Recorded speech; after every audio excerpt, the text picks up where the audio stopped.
Hello, friends. Oh, wow. The sun decided to come out in the time that I started stream. Dial it back. I think that's good now. I don't even know if we need this.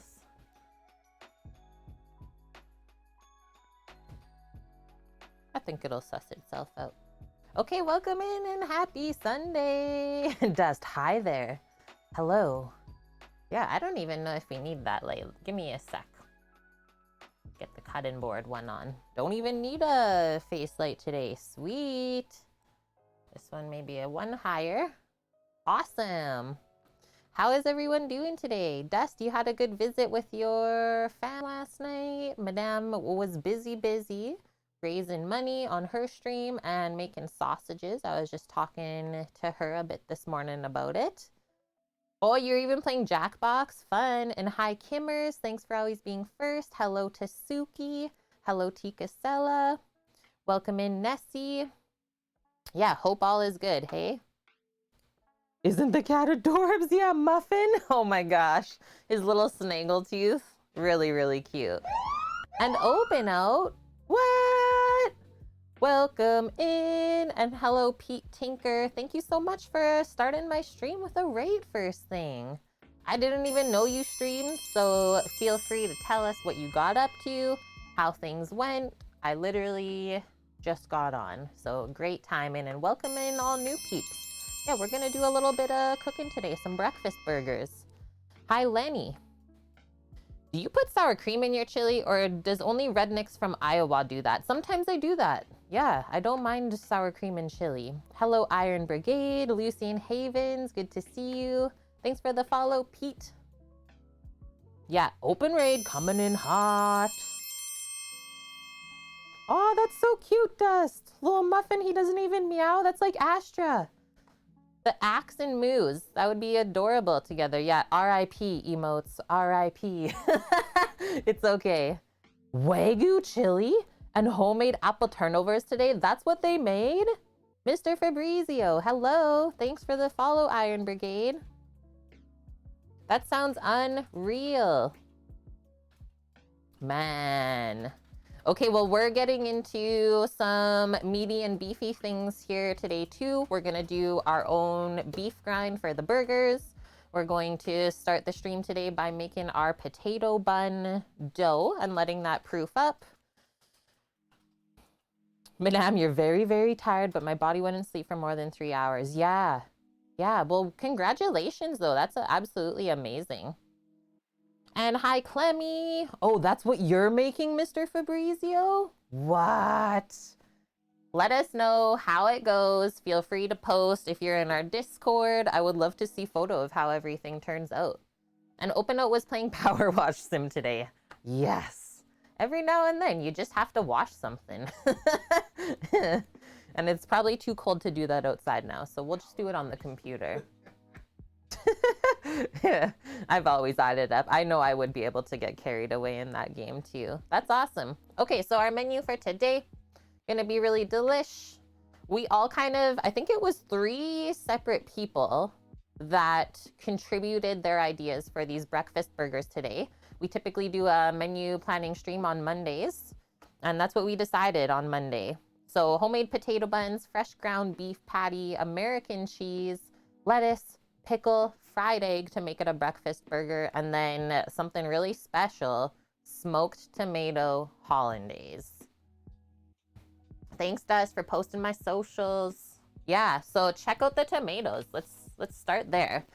So Sam was smoking ribs, busy all week, so I just popped on some tomatoes on the Traeger while he was smoking the ribs. I seasoned them up just with our poultry spice rub. Thought that would be really yummy. So like salt, pepper, some herbs, and garlic.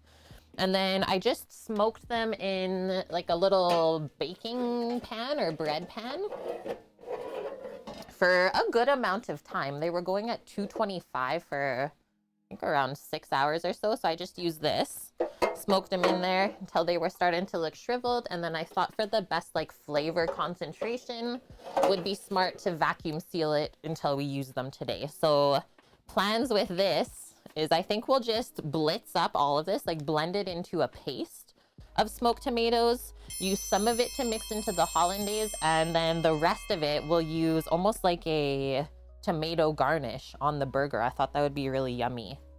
Smoky tomato sort of spread. That's how it's gonna turn out, I think. Yum. Thanks for the follow, Becky. Welcome in. Becky. I think that's how you say it, or Bessie. And then recipes to go along with our menu. So our hamburger potato buns, basic hollandaise recipe, and then I linked like an inspiration for brunch burgers. This one looks really good from Serious Eats. They serve it on an English muffin though, and have it a couple of different garnishes, but it looks really, really good. They actually make a jalapeno hollandaise to go with it. Deadly. It's Becky. Yes. Thanks for letting me know. Welcome in. Okay, so I always like to start my day of cooking by creating a prep list for us so that we don't forget anything, stay nice and organized, and that way it doesn't take longer than it should. And we are going to be doing some cooking outside if anyone was watching early on our starting soon screen.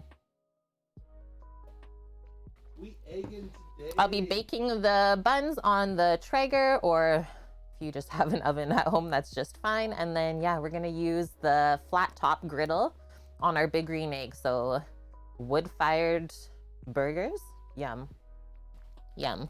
Okay, so potato buns first. That's gonna be the longest process today, simply because it does take quite a while to proof it. So 1 hour proof right after we make the dough, and then we divide it into 6 buns, put them on the sheet pans, and then we proof for sometimes 15 minutes, depending on how warm it is inside, or up to half an hour before they go in the oven. So like an hour and a half, we're not even doing anything with the dough. And usually it takes around 2.5 hours to get a homemade bread done. So give yourself enough time. So I'll just put dough,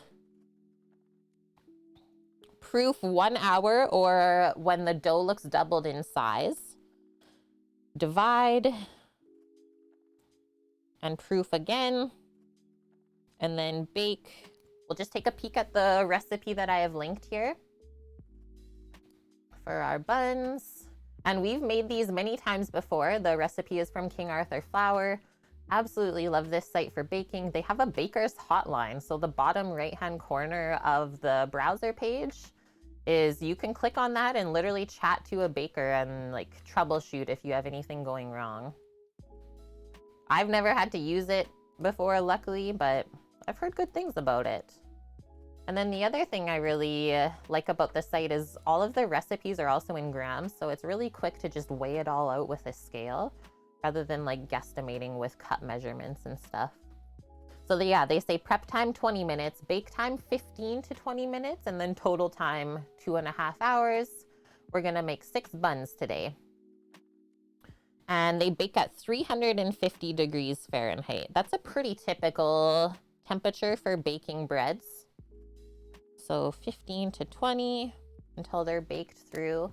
And then I don't know if anyone clicked through that link, but they dress their buns with like an everything spice on top. So, you know, everything bagel spice. I think I want to put that on there today too. So we'll do a little egg wash.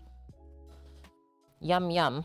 And then as far as our fresh ground meat goes, I got our grinder or mincer out for the incarcerum this morning. And our first step is going to be putting it into the freezer so it can chill, get nice and cold, so we get a proper grind of the meat. A lot of people don't know when they're grinding meats that they'll just like use everything kind of room temperature. It's gonna mush the meat through the grinder rather than actually cut it into nice little chunks. It makes a really big difference, like texturally, once the meat has been cooked up. Okay, so burgers I'll put, grind, and form. Are we gonna do smash burgers? Yeah. So we'll just ball up the patties once we have the meat ground, and then we're gonna smash right onto the plancha so they get a really nice crust on them. Yeah, madame. I thought you would have watched like some of my past YouTube VODs from when we did sausage making. That's always the first thing I do. Put the grinder in the freezer. Don't even start anything before you do that. The colder the stuff, the better, not only for the textural reason, but also for keeping yourself safe and sanitary. We don't want these things to warm up because that's when bacteria likes to grow. Grind form and then smash. And then we'll just put a list of all of our condiments to make sure that we have all of those. Do you season before or after the grind? When I'm making burgers, I usually season right as we're smashing it onto the griddle.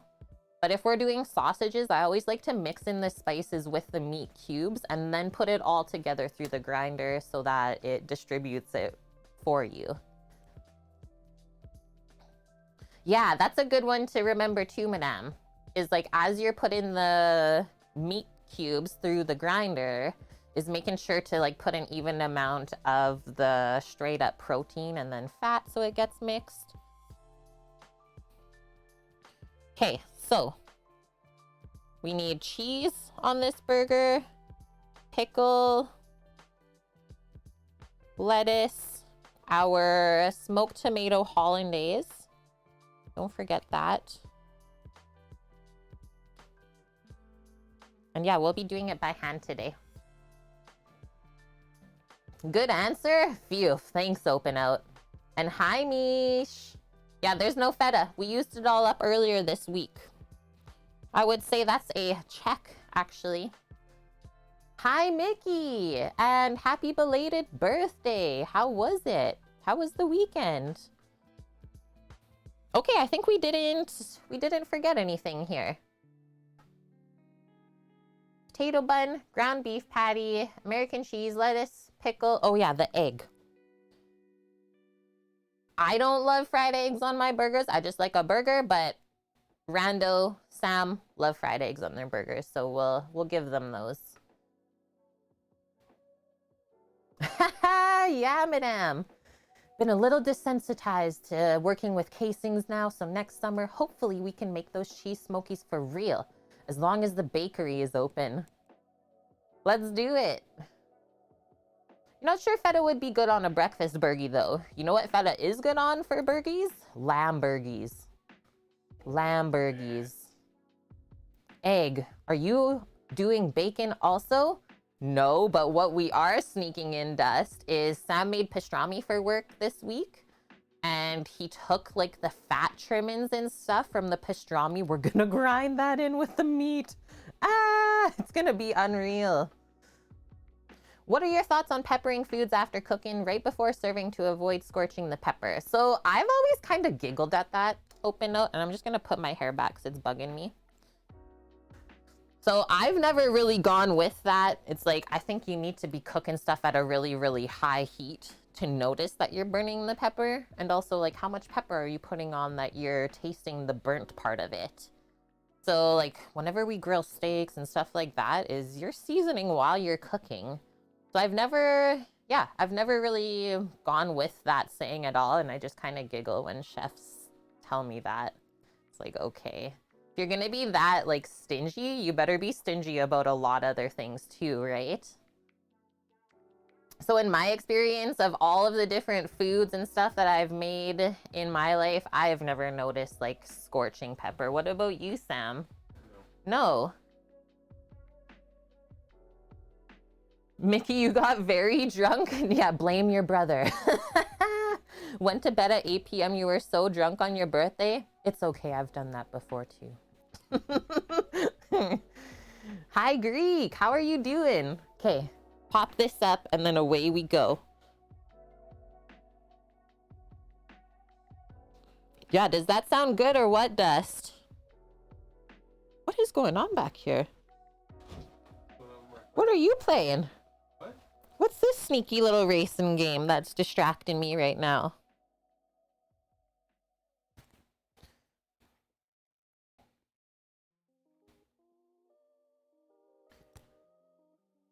You didn't think there was much weight to it, but you've only heard it about once or twice. Yeah. Yeah, so like in my 10 years of cooking, I've only had one chef that was like weird about that, but he was also weird about like other stuff too, but we're not gonna get into it. I don't talk about other people. Everyone has their own opinion on stuff, and sometimes you just gotta do you. Yeah, it was definitely Miley. Miley Cyrus? Must have been. Okay. First things first. We are going to be taking all of the metal parts for our meat grinder and putting them in the freezer. This is our feed tray. Where's my plunger?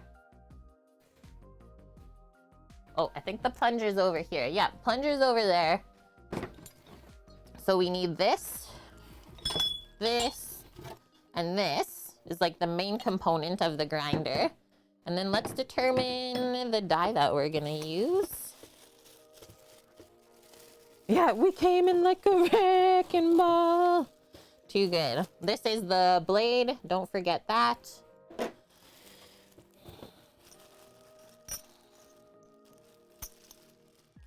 What do we think, Sama?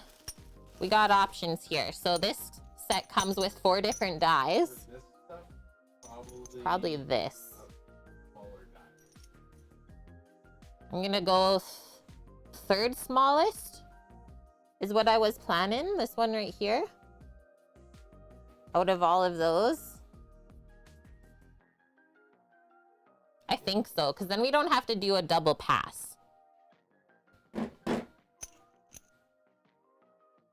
Yeah, you've been watching Trev. I said to Sam this morning that I've been like living vicariously through Hitch, and then also one of our favorite YouTuber couples, Eamon and Beck. They went back to Morocco to get their van after 2 years of the pandemic. Yeah, been living through those peeps. Love traveling. Our grinder's standard size, like yours only came with 1 plastic wiener stuffer thing, and you need a skinnier one. Can you just buy a random skinnier sausage tube? I don't know, madame. So mine comes with 3 different ones. So a really big one, medium one, and then like a really small one, like how I think you wanted your breakfast sausages to be. So I think it really depends on the grinder and like what they give with it. But you might just look online to Hamilton Beach and they might have like some extra pieces that you can buy for supplemental things. Because yeah, that seems kind of silly that they only gave you the 1 thing. Okay, so maybe I'll just pop this in a bowl or something safe to transfer with.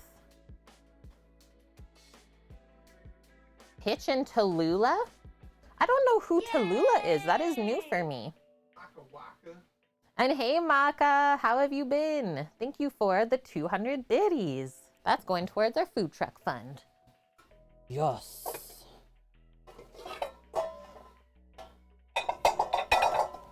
And then once I pop this stuff in the freezer, then we're starting to make our potato bun dough.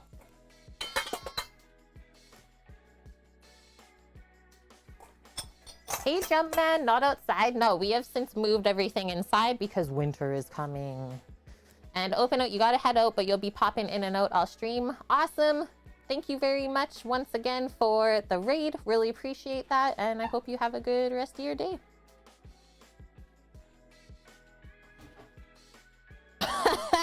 Madame. Oh my gosh. That is hilarious. Thank you for that. Mish is asking about monkey balls already. Mish, please. Please, Mish. And yes, just to answer your question, we still have balls. Don't worry. They've all been distributed.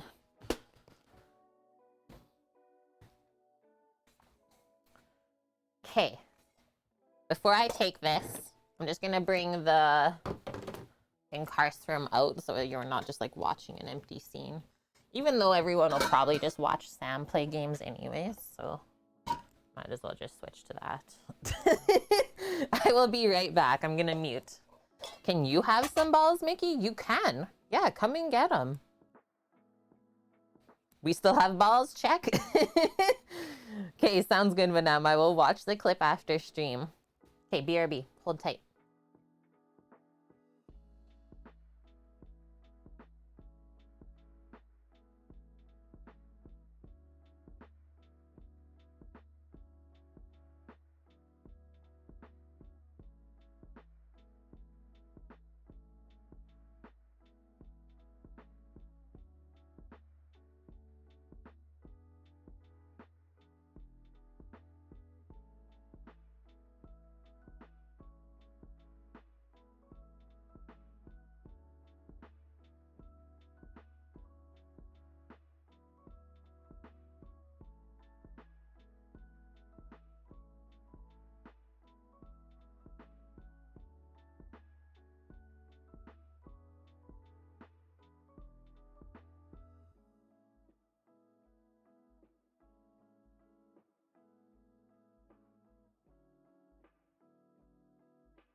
Okay, I have returned. Wait, this is going in a weird direction? Oh no. Mickey, I'm coming for the balls, Sammy. Too good. I'm dead. Killing me already. 4 minutes till 40 minutes. Wait. Yeah, very precise, Greek. Very precise. Okay, just gonna move this over for now. Pop our scale up here so that we can weigh all the ingredients. That way, it turns out the same every time. We can set up our mixer as well. Oh, we are backed up all the way. That's fine. This.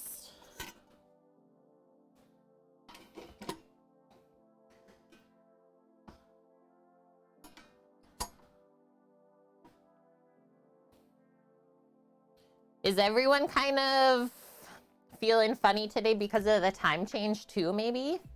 And what? A second raid already? Darth for Baka? Sammy, it's your cue. Welcome in. Thank you for the raid. How is your stream? What did you get up to? We're just getting started here as well. Hello, Miss Sarah Lynn. Thanks for the raid, Darth. And thank you for the follow as well, Sarah. Vicariously through you. Good to see you. Just made copycat Chipotle bowls. Yum. So they turned out good then. Yeah, Sammy with the Wookiee sounds. It's perfect. We got a resident Wookiee here. Hi, Dana. Hi, Just Janie. Yeah, hope everyone's Sunday is going good. I just brought the metal parts of the meat grinder into the freezer for grinding our beef for the burgers. And now we're gonna get ready to make some potato bun dough. Super good. Awesome. What did you all put on the Chipotle bowls? Because there's like a couple different versions, isn't there? I could be wrong. In Canada, we don't have a ton of Chipotles, so I'm intrigued. Thanks for the follow, Darth.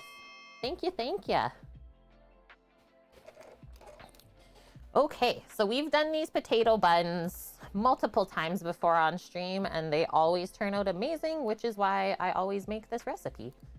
And I know that some of our viewers have also made them before too. So hamburger potato buns from King Arthur Baking. We're gonna make just one tray of buns today, so 6 of them. And to start, we always start with water and yeast and sugar to bloom in our bowl while we weigh the rest of the ingredients. We gotta wake the yeast up. Wake up! Yeah, be careful with the Wookiees. They're known to be aggressive.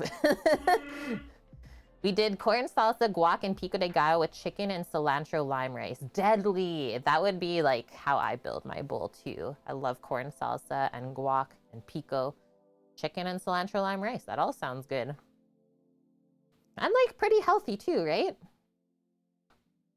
I like it. Okay, so I need 227 grams of lukewarm water. If we want it to be really dialed in for temperature, anywhere from 95 degrees Fahrenheit to 105 degrees Fahrenheit. I wouldn't go lower or higher because you'll just run into issues with your yeast. And yeah, made it all from scratch. We do that here as well. This is an educational focused cooking stream. And we all learn together. Sometimes chat teaches me, sometimes I teach chat. Hi, Izzy. You used a load of points on a meal request ages ago. Did you ever cook it? Not yet. I was actually thinking we would maybe do it coming up this week. I was like, I think I have a craving for rouladen now. And some like braised cabbage and stuff now that it's cooler. Are you gonna be around coming up? Maybe on Friday? And thanks, Mary, gifting a sub to Darth for Baka. 17 subs to our kitchen crew already. Thank you. And welcome. Darth, it's great to have you. Yeah, feel free to ask away any questions. Hi, Titan. Hi. Okay, so I will get my lukewarm water and away we go.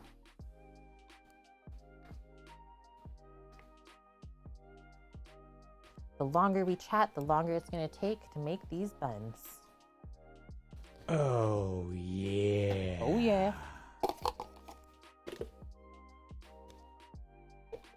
Thank you, Mary, also gifting the sub to Miss Sarah Lynn. Welcome to the kitchen crew.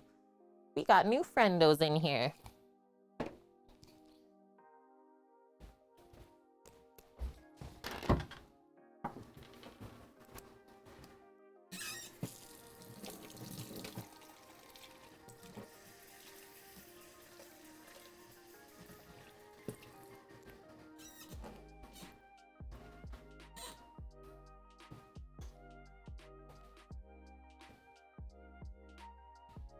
here for the Burgies.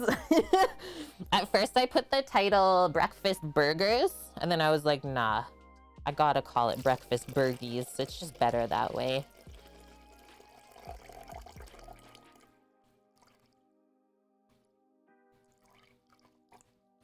Boom.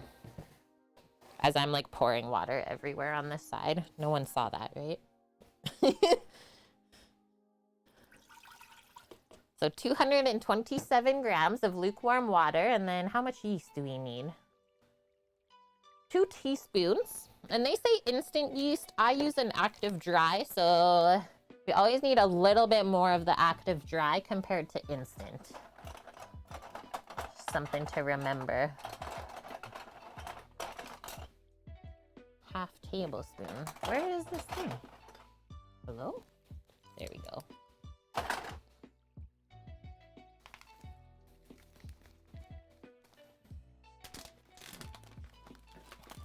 Your brain is on leg mode today? Sammy and I are like fired up. We're ready to roll. So this is the yeast that I use. Red Star. I like it because it's non-GMO. I'll do like 2.5 teaspoons, I think.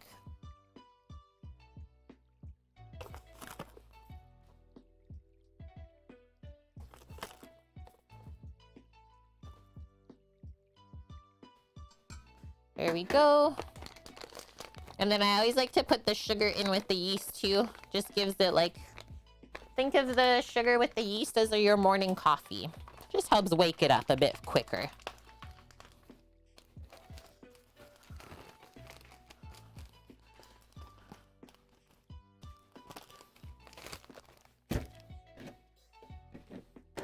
One other thing, just gotta plug this baby in.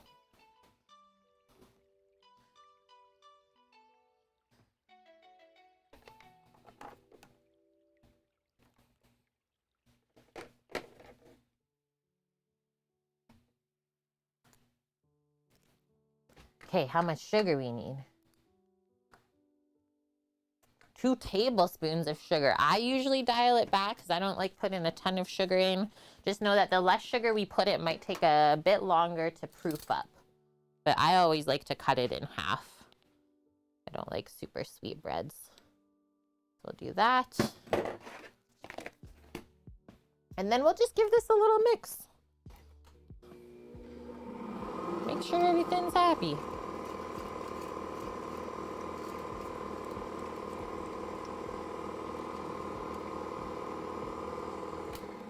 Boom. And now we'll activate a bit more. It's going, Mary. Or you're saying the sugar activates it a bit more. If that's what you're asking, then the answer is yes. Okay, now we'll start measuring out our flour. This recipe and most King Arthur recipes call for some powdered milk, as well as some have potato flakes in them. Shouldn't be too hard of a ingredient to find. So this is how I get my powdered milk. Instant skim milk powder. I mean, if you can't find powdered milk, just use milk and calculate the weight of the powdered milk with the weight of the water, and then just use that with whole milk. And then our potato flakes. So same things that come out of like a mashed potato box that you can get in the store, but we just buy these bulk. It's really good. It adds like sweetness and structure to the bread. That's why these are my favorite buns. Yeah, the yeast compared to instant. Yeah, I don't know why. I don't typically use instant yeast, and I don't think most chefs do. We're used to using active yeast, or even one step farther is like the fresh block of yeast, but that's hard to find. That one is hard to find.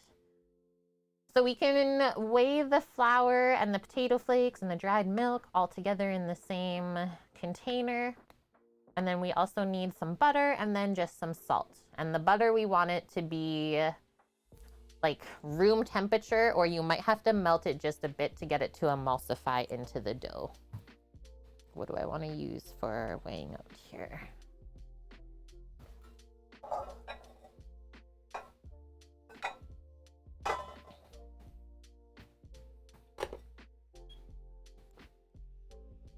Yeah, it's the time. Good one, Becky. Why does the scale say oil? We must oil the scale.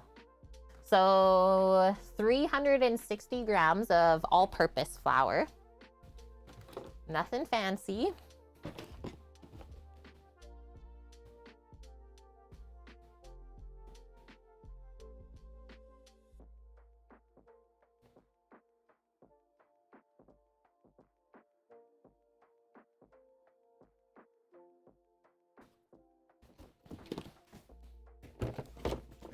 And then bring that back to 0.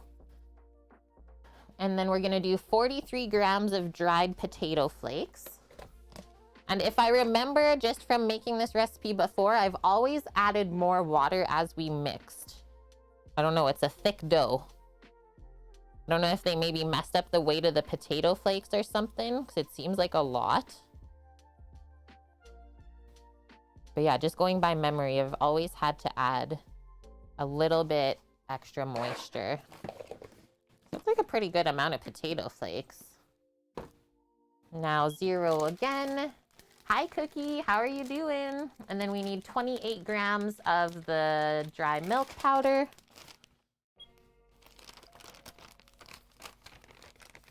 Oil on everything. Say 23? No, 28.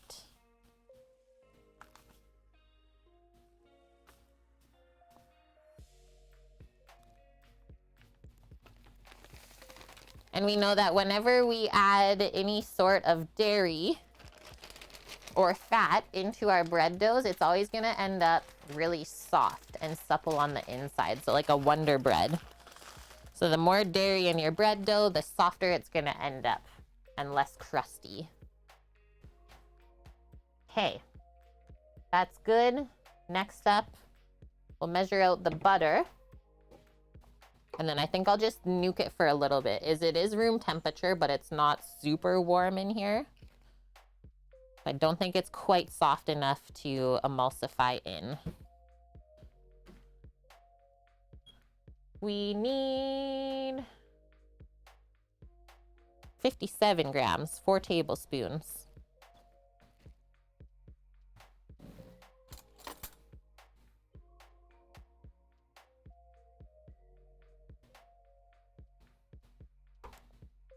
Oh, 4 grams off. Come at me. I always like to test myself when scaling stuff. Winning. Okay. Chef Mike being put to work. Getting ready to go for a nice wok cookie. Sounds awesome. Okay, I'm literally doing like 10 seconds in there. We can't need any more than that. And yeah, that's it. Then just 1 1/4 teaspoons of salt so we can get rid of the scale. And we just gotta mix this up. Hi, Eric, how are you? Yeah, Burgies for breakfast. The Hollandaise, so I linked that recipe for like inspiration of breakfast Burgies, but we're actually doing a smoked tomato Hollandaise today. I do have jalapeno, but I wasn't planning on spicing it up.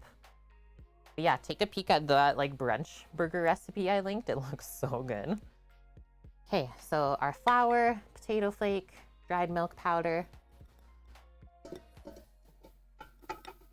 And then like I said, usually we need excess water, so I just kept the container here of the lukewarm stuff that I used earlier. So now get this on low speed. Put the butter in as well.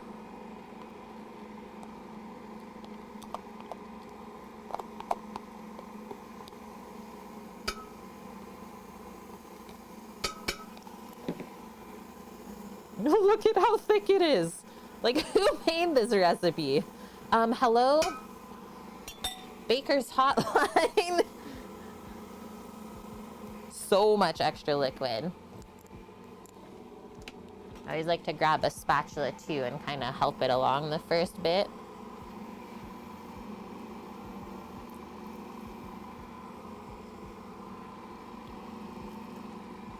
It's like almost double the amount of liquid that we added. I got questions, chat.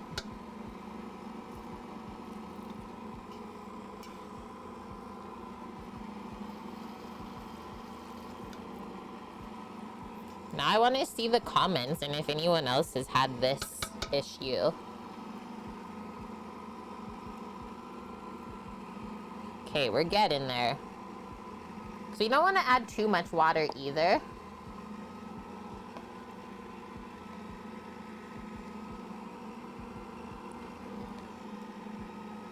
A little bit more.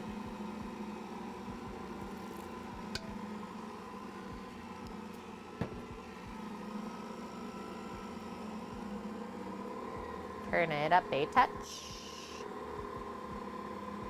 There we go. You have questions, chat has answers. You have answers? I wonder if the different potato flakes would matter. Well, it gives, so this is what I'm wondering, Cookie. It gives the same amount of potato flour weight for the potato flakes, and I think that's off. Or just their entire water weight is off. This is looking better.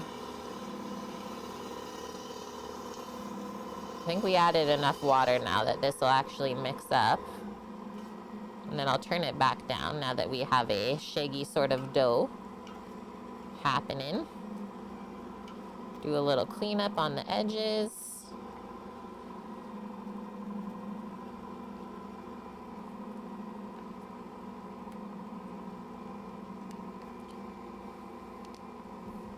Could also just be starting to mix the dough as it starts out thicker than others. And that's okay. Because now I feel like we need a touch more flour.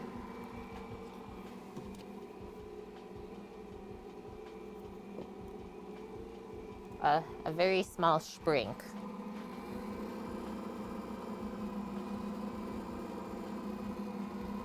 Just going by how the gluten strands looked. Yeah, there we go. They didn't have enough structure. So this will take about 10 minutes to mix.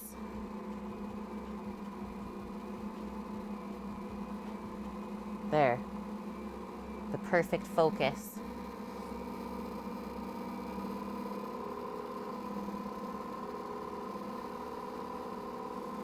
Yep, that's looking good now. And then as always, we'll do the window test just to make sure that we mixed it enough. So dough, check. And then we'll proof it for 1 hour. And next up after this, while we're waiting, is we will start dicing up or cubing up the meat that we're gonna be grinding. Our grinder is already chilling in the freezer, so that'll be good to go whenever. Then we just gotta get our condiments ready. The Hollandaise will be done basically right before we plan to go outside and cook the burgers, because that's gonna be quick as well. Probably a longer heat up on the grill than what it will actually take to cook the burgers today. But that's okay. It's always fun cooking on the egg.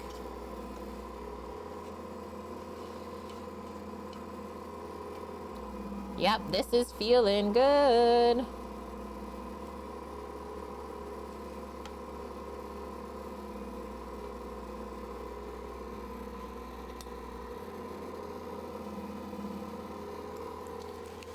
Okay, gonna bring this yeast away. We're done with this. I will return with the meats. Oh, thanks for the reminder, Greek. You know what we just realized yesterday? On Friday coming up next week, that's gonna be our 1-year partnerversary on Twitch. It's like, oh my gosh. So we are actually planning a 24-hour stream, I think, for that day. But yeah, you're going to Whistler, Greek. It's gonna be cold as heck. It's gonna be so nice. Eric, the pepper plants are inside. I had to butcher them down to nothing. It's okay. It's okay, Eric. You did good. I'm excited to see how that turns out too, if you successfully overwinter them. Yeah, 24 hours. But the good thing about this, so we have Remembrance Day coming up, and Sam is going to be off anyways with us. So at least there's going to be like 2 people to split that time with if needed. Insane. Hi, Mina. How are you? Yeah, look at the gluten already building up here. Perfect. Okay, be right back.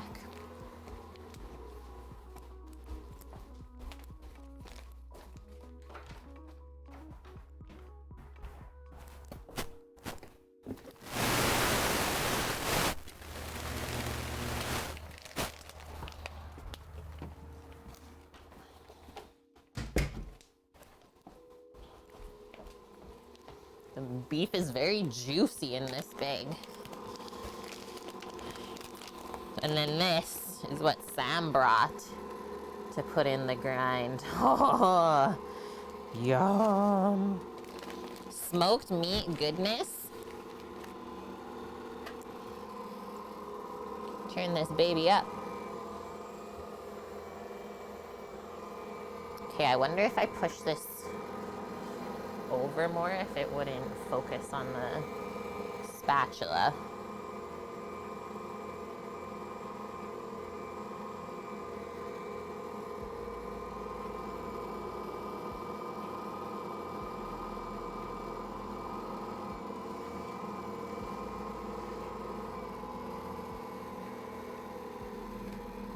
"24-hour stream," definitely gonna be popping in from time to time.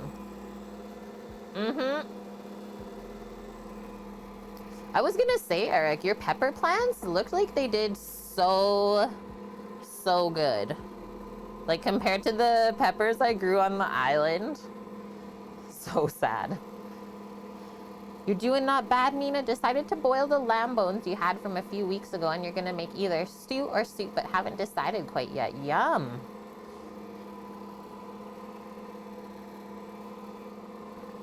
I would almost do like a curry or something. Okay, so see how this is like working its way up the dough hook and just kind of chill in there? We want this to keep moving.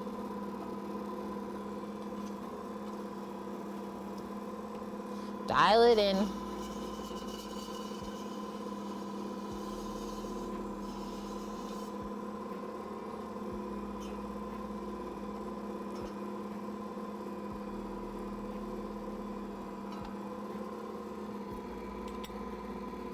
There we go.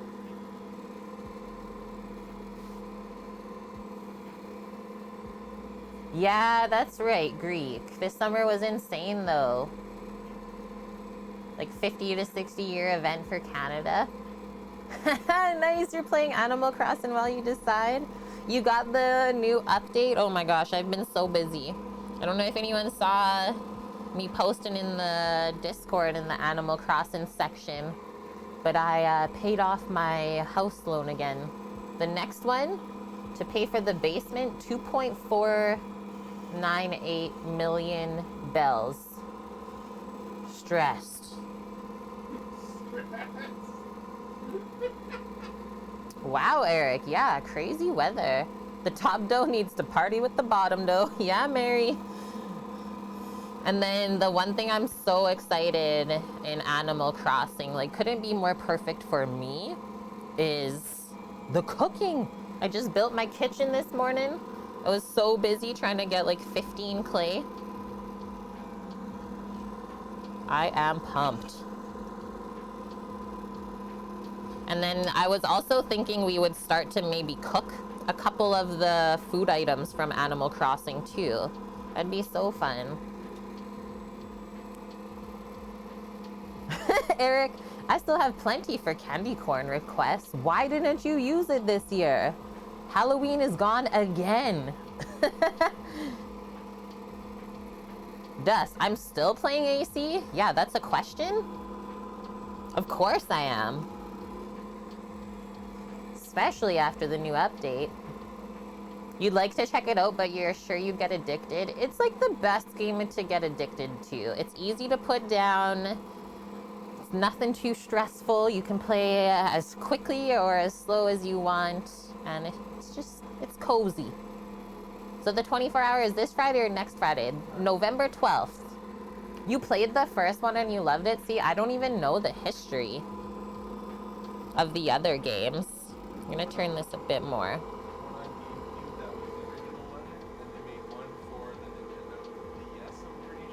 Okay. Yeah, like Stardew, exactly. Sam, you played Stardew, right? I saw you play that? Yeah. Yeah, Mish, Animal Crossing knows about the real life stress. Okay, now we're going. Work this little dough. Work it.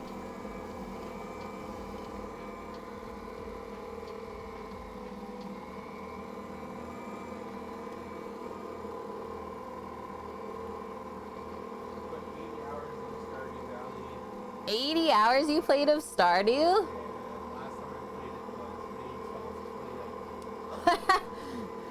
I've put many hours into Animal Crossing. Over 200? Yep. Bonk! Hello, Bonk. How are you? It's easy to put down, but like me, I'm scared to pick it back up since the last time I played was over a year ago and you let your daughter borrow your Switch. She's changed everything. It's gonna be a brand new island for you.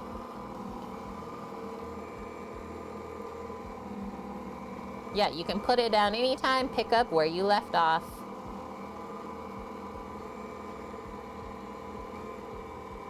Play Animal Crossing, Stardew, Graveyard Keeper, Mega Aquarium, Little One, etc.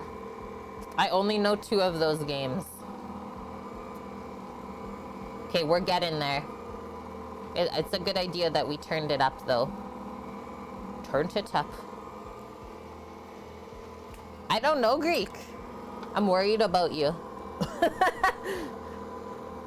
Greek, do you need me to send you a new keyboard? Just asking.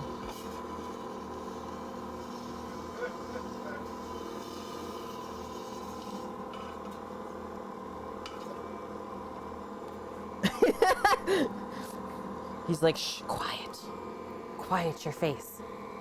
Yeah, blink twice if you need help.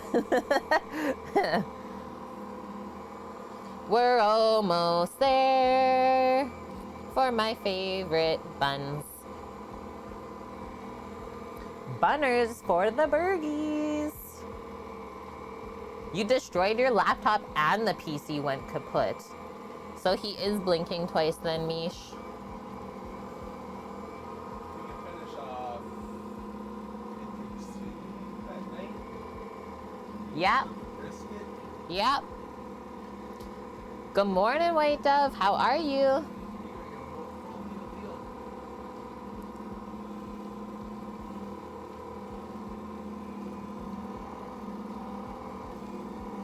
See those gluten strands stretching around the side? That's what I'm looking for. Build up that strength. We don't want our buns to fall apart when we go to eat our burgers later. I mean, I'm all for a messy burger, but the bun still has to have some sort of structure. Holy Greek. The new PSU doesn't come in for another 2 months and 1 week exactly.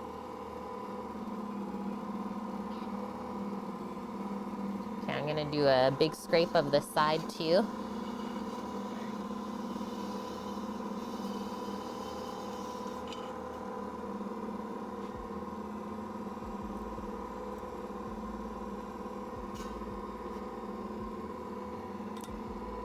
Potato buns. Oh, you're on mobile for the next little bit? That's why autocorrect's getting ya. Mish, your favorite bun is brioche? Of course it is. It's only the most rich bun out there, and very moist.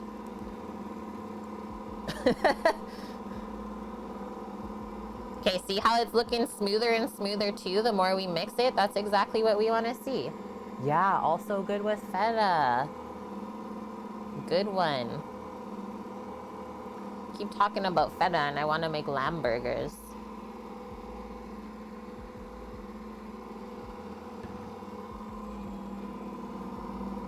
Whoa, we're almost there. Just gonna let this do its thing.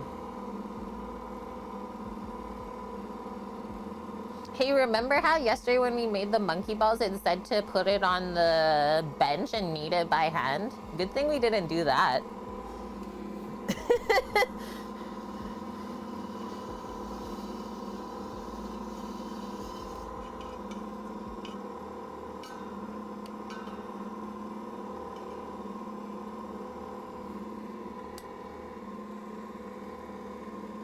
You remember, Mish. Or yeah, keep talking about feta and Greek's gonna start making some Greek food. And STech82, thank you for the follow and welcome in. Okay, let's do our test. Stretch it.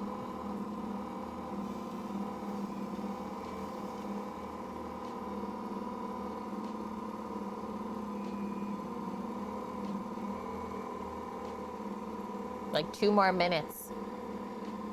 That'll be it.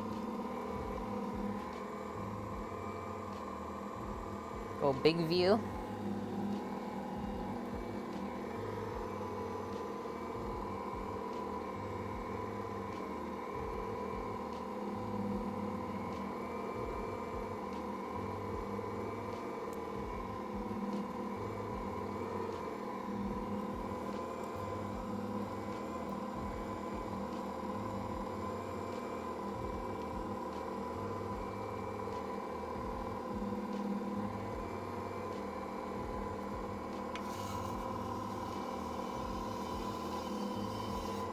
This dough is so sticky, if you guys couldn't tell, just by looking at me working it.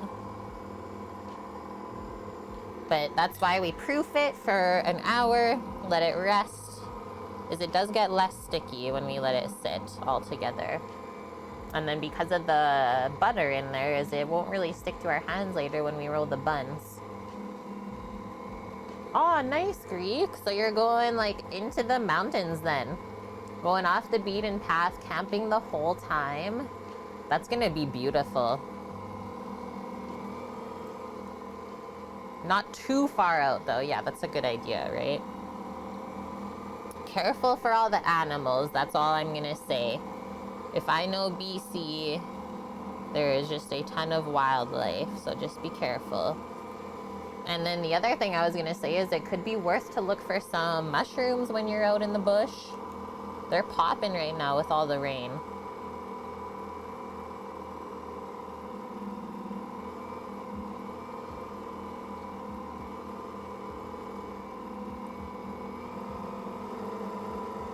Give this one final blast mix.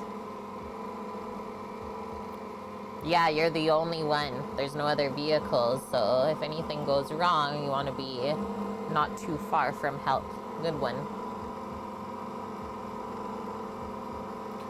Work it, work it.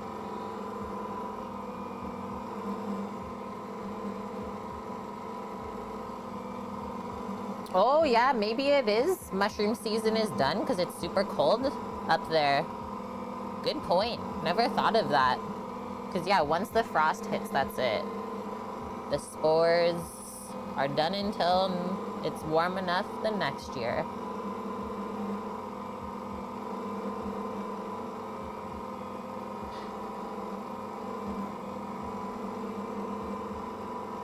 Okay, I think I'm happy with this.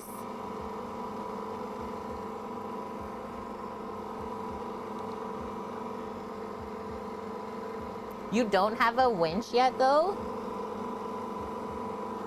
And you're going into the bush?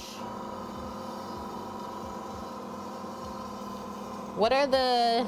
Do you at least have, like, the max tracks or something? If you get stuck? Okay, ready? Turn that baby off. Okay, first things first. Unplug. But we can keep the cord here, because we're going to be using it for the grinder right away. And I always take this apart.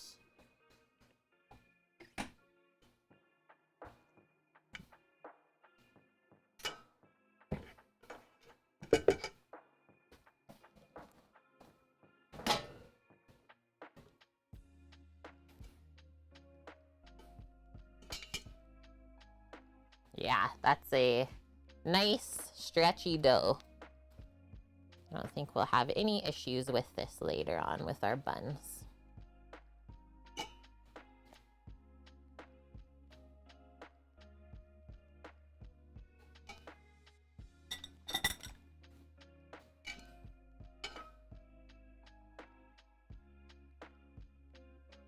It's got structure.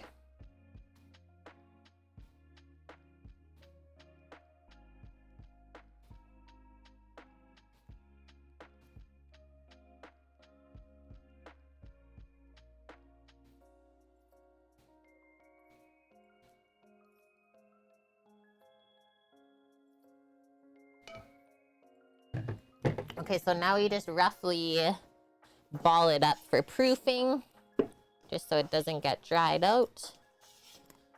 And then if we ball it up like this, it also holds the heat better, right? If it's all in one big clump.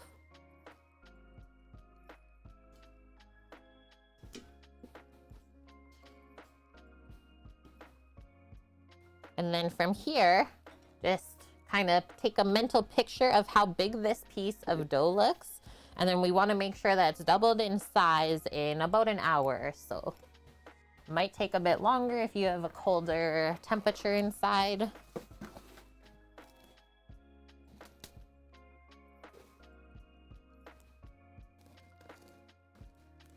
Oh, nice. Yeah, Greek. You're just testing it. You're attempting the drive-in just to see how it goes. Just like to be around trees. Well, I mean, nature is pretty amazing and healing, right? Hi, Green Fang. How are you? Okay, so now we put that aside in a nice warm spot. I think I'll put it back in here again. Super cozy.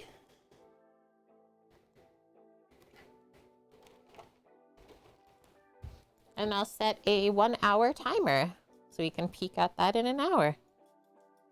And then we know we have an hour to make our burgers and such. Bring away our dirty dishes. Do a little quick cleanup. And then I think I'm going to take a quick bathroom break too. Caffeination station. BRB.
Okay, backity back.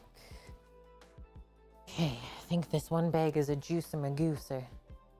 You did a thing in Discord under music? Okay, I gotta go see. And hi, 514. I have to say, 514, your smoky bacon pork belly burnt ends madness that you made, that looked so yummy. What's Green Fang putting in? KK Slider singing John Denver? Yes. Animal Crossing. Too good. That's awesome. Okay.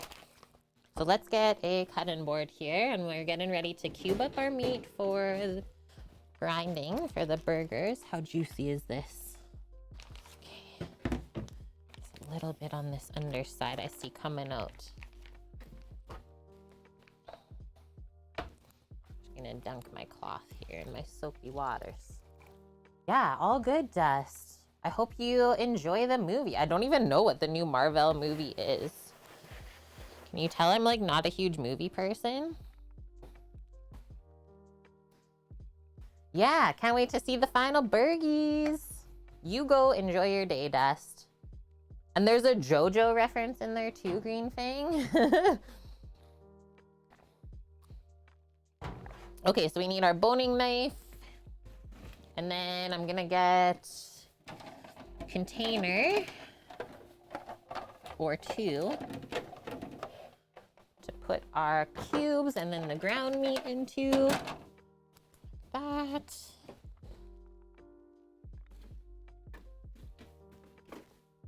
Maybe put boning knife on the steel real quick. Marvel Eternals. Oh, okay. Yeah, I don't even know anything about it, but got invited, so I said sure. Nothing wrong with that.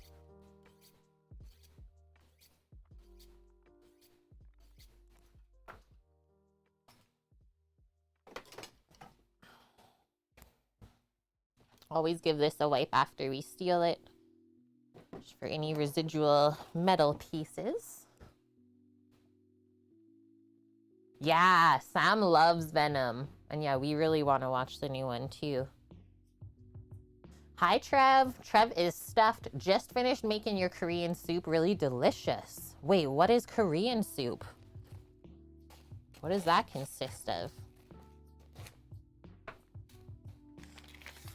So these are the last of the trim from our beef outside round, that big piece that we got. Excited to see how this grinds up. So far, it's been my new favorite cut. Look at the grain in that piece. You can see the way that it's running. So straight. Big meat grains usually mean lots of flavor. Just trying to get that out of the bag without juicing too much.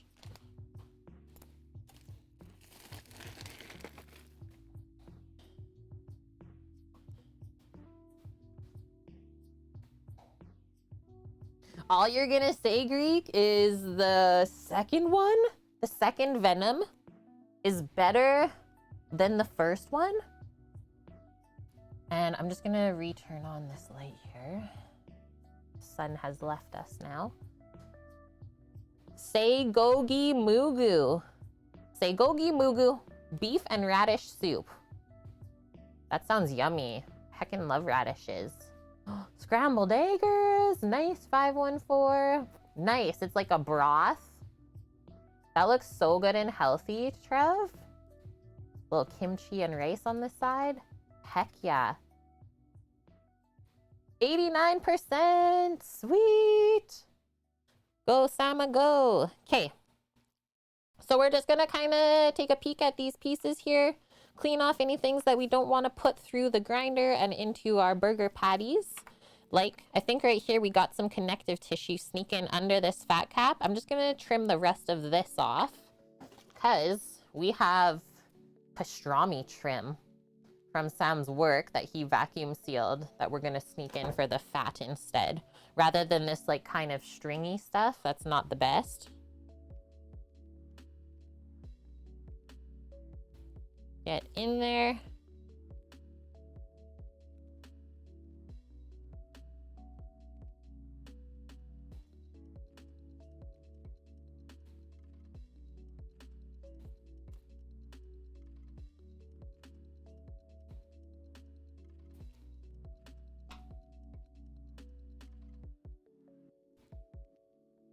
So we're trying to keep as much meat on here as possible, right?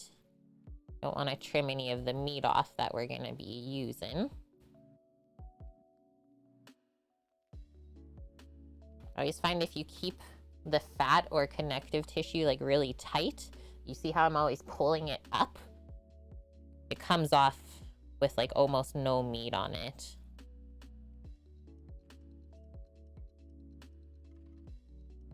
That's got a thick fat cap there, hey? Good thing we're opening that up. Over the past few years, I've turned into a master butcher. New career options now. Trev, thank you. And I really do love butchering meat. And yeah, when we were on the island, we did that a lot for our friends. Whether it was fish or deer, anything really.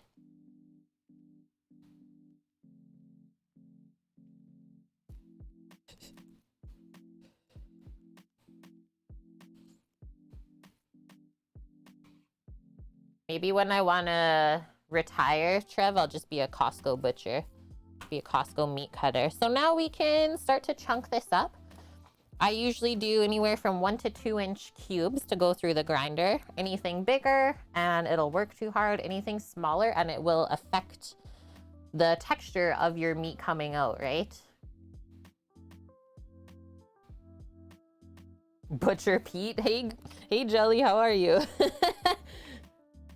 And yeah, just going by these meat grains, insane. This is gonna be a really nice grind. So just make our strips first, and then we can cube from there. And then we'll aim for about a 70-30, which is my fat to protein ratio that I like to grind. As long as you're practicing, Trevor, that's all that matters. You'll get good over time. You're getting Trev, or you're getting better, Trev. Unless you're doing it every day, it's hard to get really good. It is, yeah. And I mean, most scenarios in restaurants is you just don't have a choice. So it doesn't matter if you're scared, you still have to do your job. Hi, Kaiser. I am only here to watch and lurk. That is allowed. Thank you for that. And yeah, welcome in. Happy you found us. Hello, DJ Ashlita as well. Have you ever done a tartare? Yes. One of my favorite episodes ever from the summer. Sama, maybe we'll look up the YouTube VOD for ya. Made homemade potato chips and everything with it. And then we also showed on that episode how to fully clean the beef tenderloin. That's a good one. Florida's kicking your butt? Oh no. Stay safe out there. Did we get this beef from a local farm? No. Yeah, we got this, the whole outside round, which comes on like the outside of your hip and up the side. So it was like very similar to how a brisket would be shaped. So yeah, it was that size. And then since we got that whole piece, I think this is the 3rd or 4th different thing we've done from it. Oh, for the tartare, the tenderloin? No, we just picked it up at Costco. Yeah, another food truck channel. A little bit different, but yeah, next year. We hope to be on the road and going to visit our peeps. Think more like private chef food truck. Almost like a ghost kitchen, I guess. But like a proper one. Okay. Trimming off a bit too much beef there. There we go. So all of these white bits are connective tissue. We don't want to keep that on there.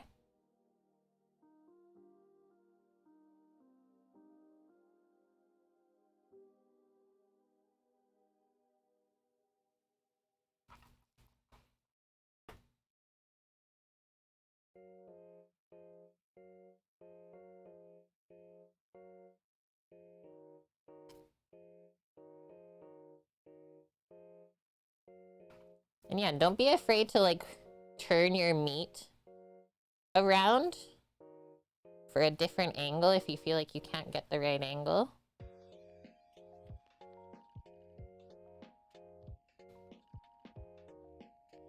Okay, the rest of that is okay. And then this other side is perfectly fine. So that's some nice, like really lean meat from this side of the cut. I'm glad Sam brought home that pastrami fat and trim. Gonna be so unctuous. Chicken parm? Oh, green thing, watch your hands with the grinder. I saw that Grey's Anatomy episode and it really bugged me. I was like, that takes a lot of effort to do that, and you gotta purposely be like putting your hand in, let's be honest. For that size, like... That's all I gotta say about that. You're gonna be a mobile digital photographer? Sweet. If you're doing a grind, usually throw in a few chunks of the fat unless it's sinewy, but I'm not seeing much fat on this cut. Yeah, this side is like very lean, and I don't like how the stringy this other fat is, so that's why I'm taking it off. The really soft and stringy fat is not good. You want the nice, hard, like really white sort of fat to put into the grind.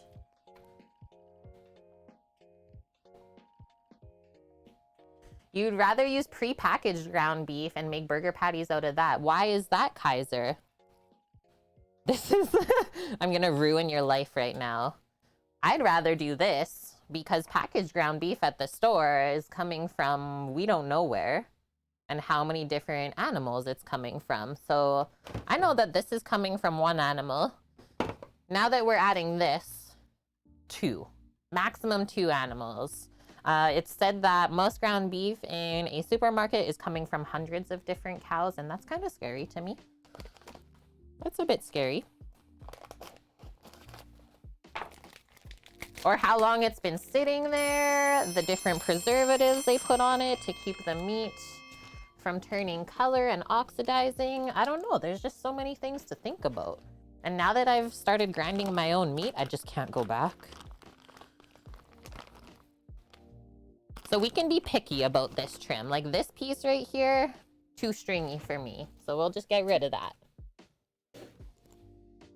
Tammy just gave us all of these options.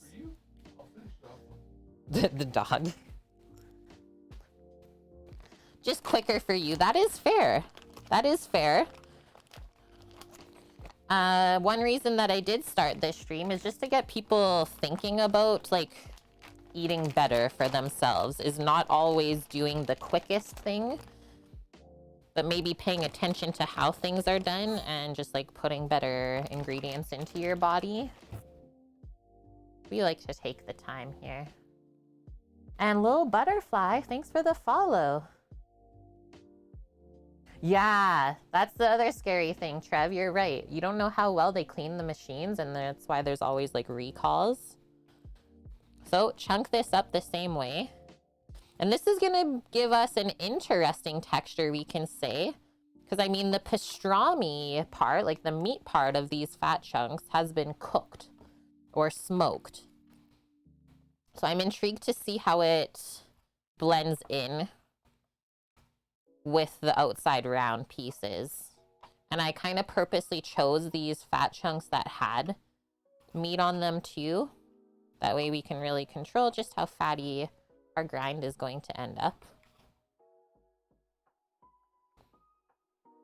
And then when we feed this through the grinder, we'll be sure to feed the meat and the fat all together.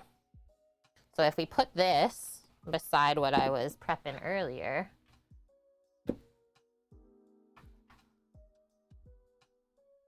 yeah, the romaine lettuce recalls, terrifying. Yeah, fat is flavor and pastrami fat is super flavor. Check that out. So that looks good. Because like I said, these are some pretty meaty fat chunks still, so I think that'll blend in perfectly. So I'll just mix this all together before it goes through the grinder. I didn't use this chunk, so we can just re-vacuum seal it in this bag and save it for another time when we do grind. That's allowed. Let me just take this stuff away. I'll do a quick rinse of my hands, and then I think I'll go grab the meat grinder. You're on Miami Beach? What? Sounds so cool. Is there beef in the store? Hey, get on your chair. Get on your chair. Is there beef in this store you can buy that tells you where it comes from? Yeah, I think it depends on the store that you go to. Some of the supermarkets here do share which farms that the meats are coming from. So you just have to shop around, I think. Well, that is actually my chair, but she knows that when I am streaming, that's her chair. Stay there. Good girl.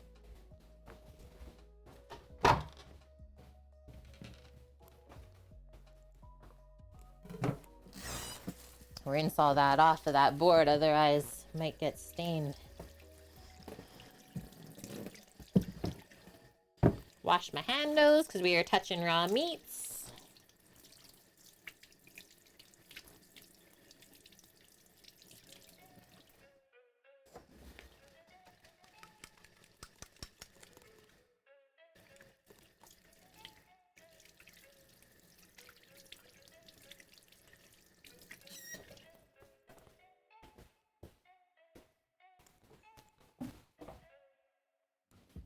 Good girl. Yeah, good girl. Okay. Another thing that I always like to do when dealing with ground meats is just put a glove on while we're feeding it through the grinder. And then I guess we need to bring the incarcerum back already. That was quick.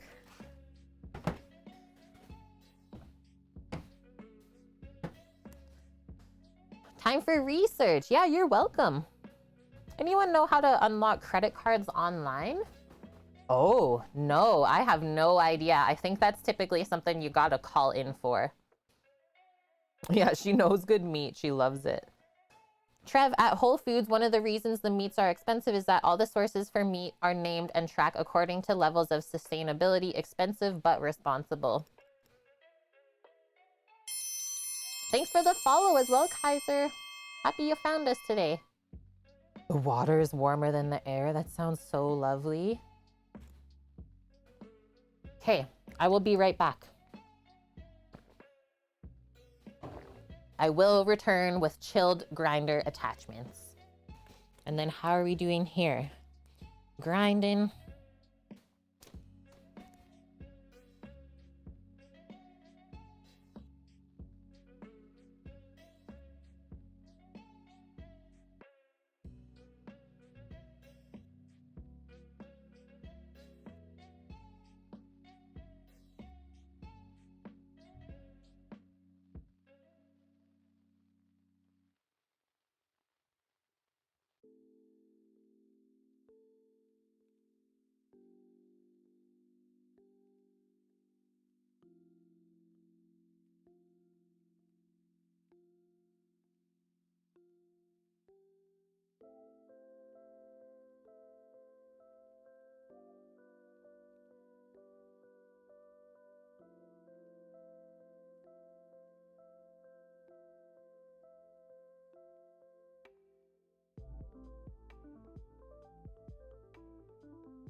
Okay, we got some chilled metal meat grinder pieces.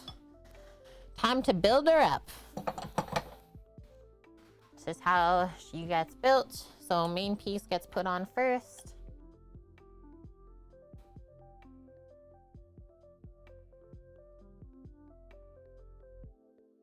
Nice and tight. Any opportunity to show off the Ferrari mixer, Trev. It's just so good. Yeah. My precious. Okay, next one. Really important is the blade goes on before the die, and we always want the ridged parts of the blade sticking up. So that sits on that little square part there. This sits in these little ridges there, and then we turn this on.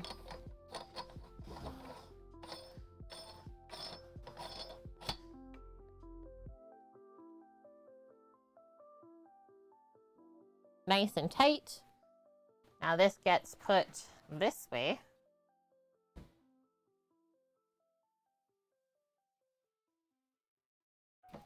Turn it there. plug it back in.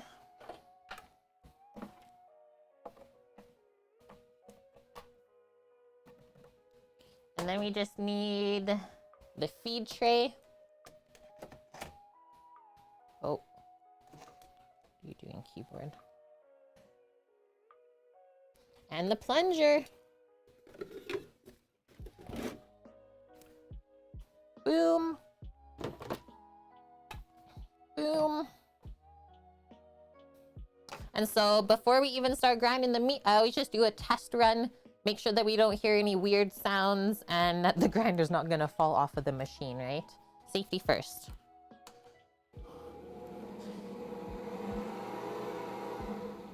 Easy peasy. So, here's our meats. Just gonna pop my glove on and give them a little mix. Putting the glove on my right hand, that's what I'm gonna be feeding the meat through with. And then at least we always have one clean hand to deal with anything if things go wrong. Yeah, this mixer, right? It's well designed, it's thought out. You can tell it's not a modern product because it actually works. It's true, Trev. Like, I never get frustrated with it, and that's why I think I really love it. So remember, we just mix in our meat with our fat before we feed it through. And that way we don't have to overmix our meats later.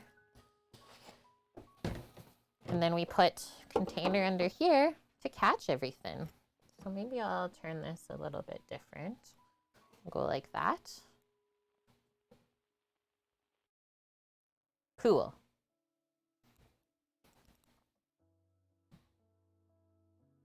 There. All right.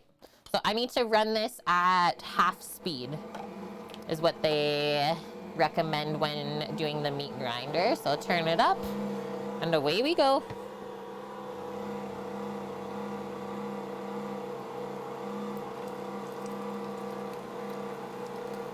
Have I seen any of your artwork? No, have not.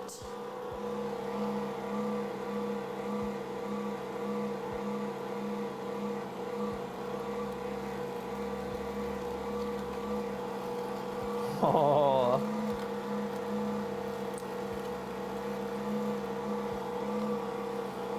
Sometimes I'm weird and call these meat worms.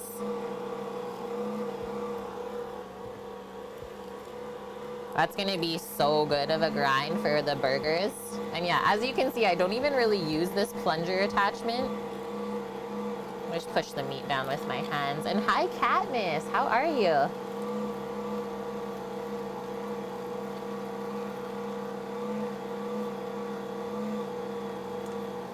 Yeah, if you want to do smash burgers or like Trev said, meatballs, this is the best way. It is. Sweet Sama. Why do some people put ice in the grinder? Typically, they only do that if they're doing sausage. And because some sausages actually need a bit of moisture inside of them, it like kind of emulsifies through the meat. And that's how you don't end up with like dry, kind of pasty sausages. I've never done it though, and I've always had my sausages turn out. But yeah, I think it's a specific type of sausage.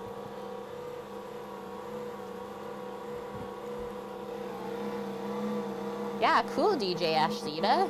Sounds like you got a good gig happening there. You're sewing a Christmas blanket today? Nice.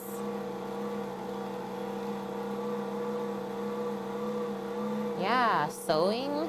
I really like sewing. I'm quite good at it too.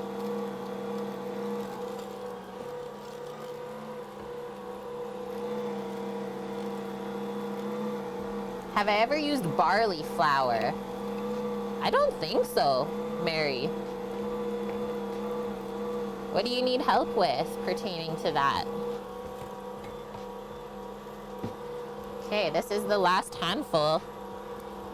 That's it. But we can keep this container for putting the burger balls into. The burgie balls.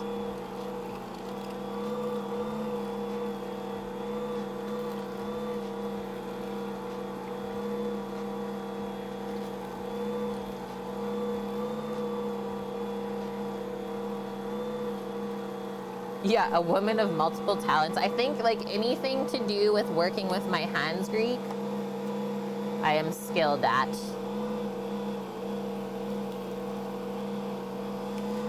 Yeah, Trev, you're noticing that this runs pretty clean. It does. There's only been really a couple instances where it didn't completely clean through, but I find the blade does a good job of just catching any sinew that might be residual. It's like I don't usually toss out more than a tablespoon or so of like trim from it. Just gonna turn it up to get the last bit out. Sometimes like pushing air through helps too. Or another thing that I learned in the restaurant is like twisting up a piece of parchment paper and then putting it through, and it won't actually go through the die, but it'll push everything out. I just find it's a waste. Waste of parchment paper. Too expensive to do that. Mary bought an Alaskan pancake mix. It says to heat pan up hot. Thought the pancakes were medium high. Huh. So it's not working that good then?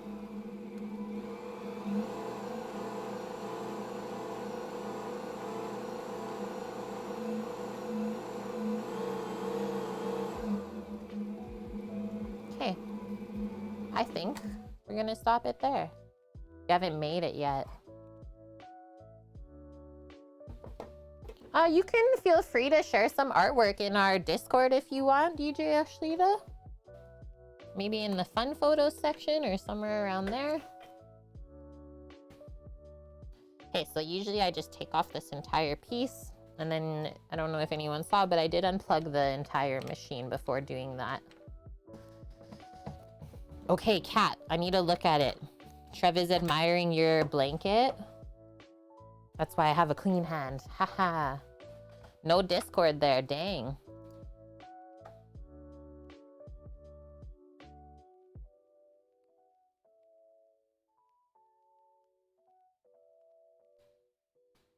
Beautiful, Katniss. That's gonna look so good. She's quilting it up. You have your dry ingredients and wet separate right now. I believe in you, Mary. It's gonna work.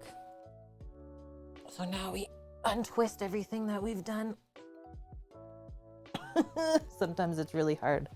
I think I twisted it on too tight. Uh-oh. We might need Sama help for that one. But yeah, typically I can untwist this and then I just undo everything that we put together. Shoot. I'm weak today, chat.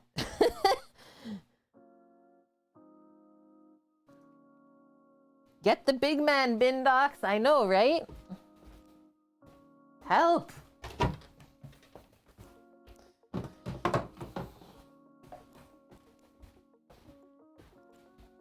Okay, so with our clean hand, we can take our mixer out.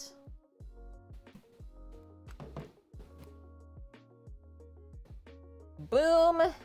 And then all I'm gonna do is put on another glove and we're just gonna ball this up right now. We have 28 minutes on our bread dough that's proofing anyways. We're rolling right along. We're laughing. Haha. Do I even lift? I used to, Green Fang. Now I really want to get this open. Like, what the heck? Am I twisting it the wrong way? No.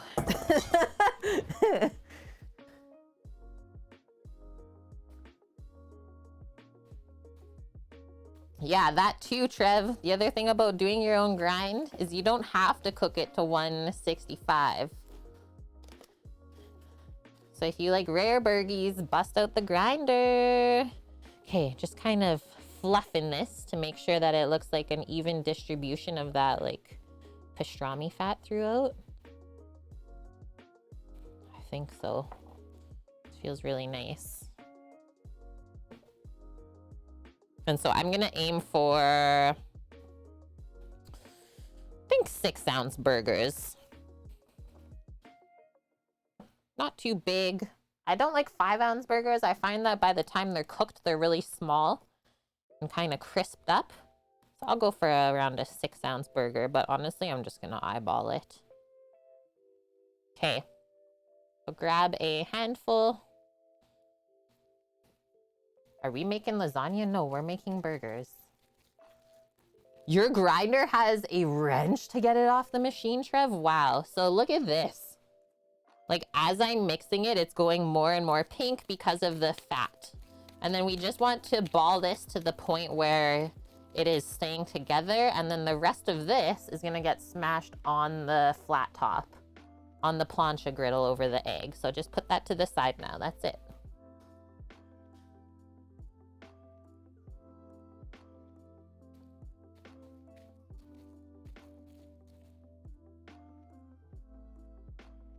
Hi, FCB. How are you doing? Hopefully a bit better than yesterday's crazy day at work that you told us. Grind some truffles, Emp? They're in season. That's only for the friends that you actually like. Even then, Trev. You gotta have some extra spending money if you even want to give truffles to your friends. This smells unreal. It smells like pastrami ground meat. Maybe truffles and smoked cheese? Kind of what we were going for. Yeah. Smells really, really good. How do you feel about the A&W's Buddy Burgers? Never had it. It's the smaller version of a slider. Yeah, I don't know. I don't often eat burgers from fast food restaurants, as you can see. So usually when I have a hankering, I just make them myself. I'm picky. Picky about some things. Turtle meat? What the heck are you talking about? That is madness.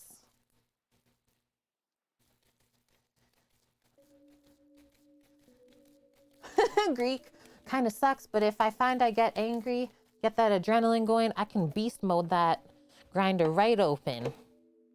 That's the way to do it. Yeah, Trev, I don't slum much, but White Castle sliders, OMG, I'll do the walk of shame the next day. I've never had those. I've always wanted to try them too. On the like cute little buns. Those are the burgers that are square, right? FCB is doing great so far. That is really good to hear. Okay, that one is really big and I'm starting to get smaller. So let's just watch. Don't go too small.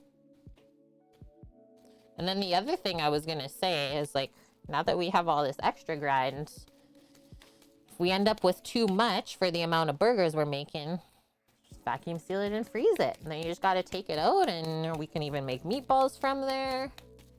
Whatever we feel. Nice, Mickey. Just got out of a hot bubble bath. This guy is living it up. One of my favorite pastimes. Baths. Who likes Pikmin? What is that? Pumpkin?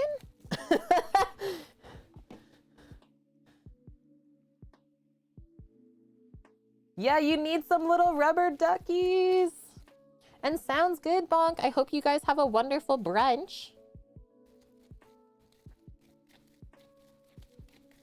We might be here when you get back. We might not.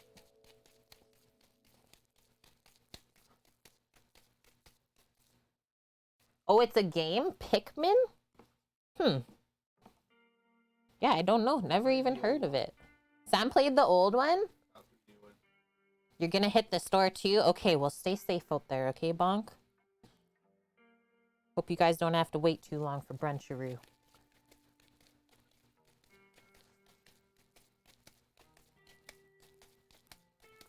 Yeah, good one, DJ Ashlita. You'll try any food once.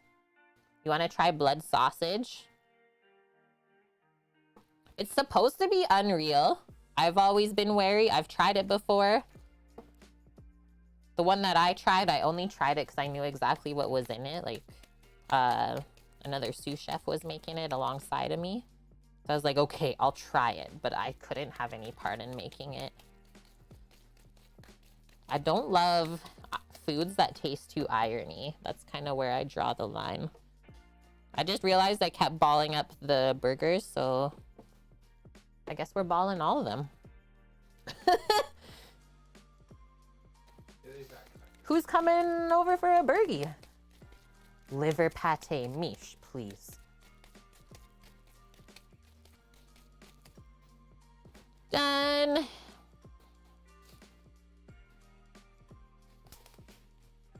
Mickey's coming over, okay.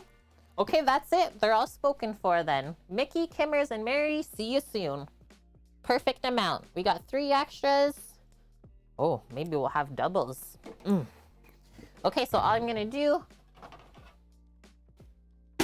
pop a lid on that, and that is good to go. So that can just go into the fridge. I'm gonna try one more time to get this open because this is unbelievable right now.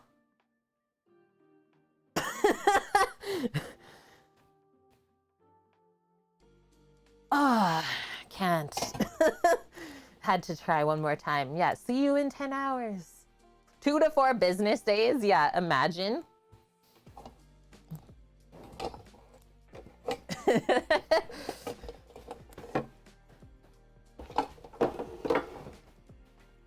Okay, now what? 20 minutes till we check on our bread dough proofing. Just gonna rinse my hands in the soapy water here. Give them a wipe. And then we'll bring our burger balls outside and take a peek at our list that we got going on. So we formed them, and then like I put on the list, all we're gonna do is smash these right onto the hot griddle. Doing smash burgers. So next up, I think we'll work on our smoked hollandaise, or at least get the smoked tomatoes blitzed up into a nice puree. Have I ever made haggis? No. Sam, have you made it? Yeah. He's made it. What?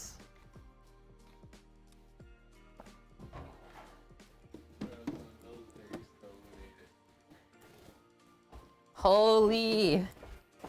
Long time ago then.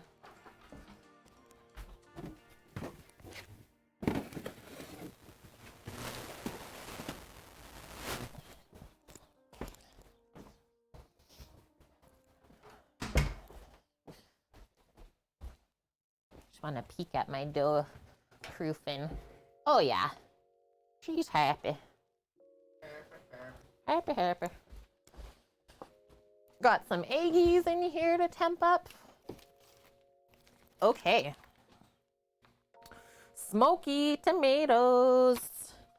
I brought in my little immersion blender to just blitz these up in a little container today.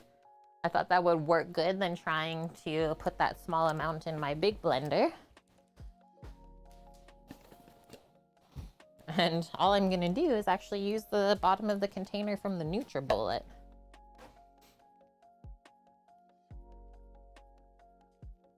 Oh, you know what? I don't mind anchovies on pizza. Just don't like when they're raw on the pizza. Like, I don't mind if they're kind of crisped up on there.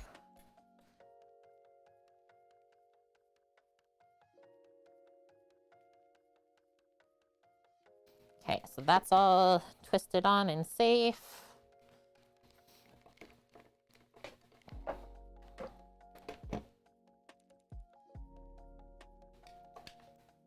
Unplug our incarcerum cord. Sorry about the movement. Cameras.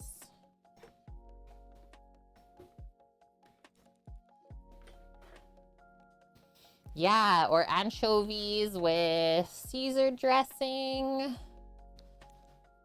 What else are they snuck into? We sneak the anchovies into our Greek dressing as well. So good.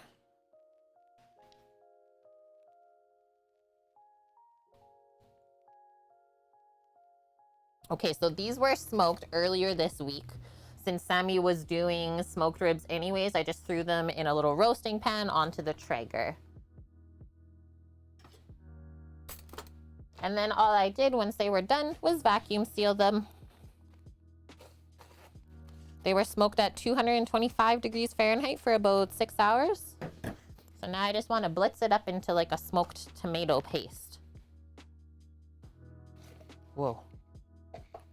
Yeah, don't lose the juices or the tomatoes.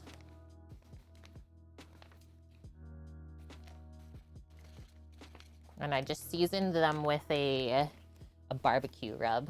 Salt, pepper, spices, and garlic. Fancy pants today. This was actually recommended by a viewer, Trev. Is first we were like, wait, what about a smoked tomato mayo? And then we're like, okay, well, if we're doing breakfast burgers, then why aren't we doing a Hollandaise? So here we have smoked tomato Hollandaise. Very fancy. Okay, so I'm gonna turn this all the way down to low to start. No splashing, hopefully. Kind of give it a smoosh, and then away we go. A little higher. Sweet.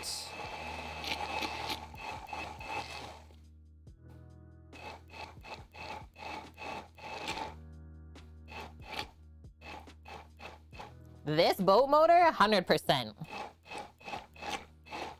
Definition of overkill, but once again, I never have to worry about it, Trev. You should have seen in culinary school when I had this. Everyone had like their KitchenAid ones, and then I rolled in with this on soup day. Yeah, everyone wanted to use it. And I was like, no. I bought this for myself, not for all of you.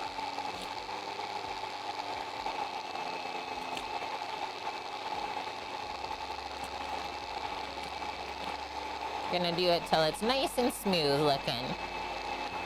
And hopefully get rid of some of the seeds too.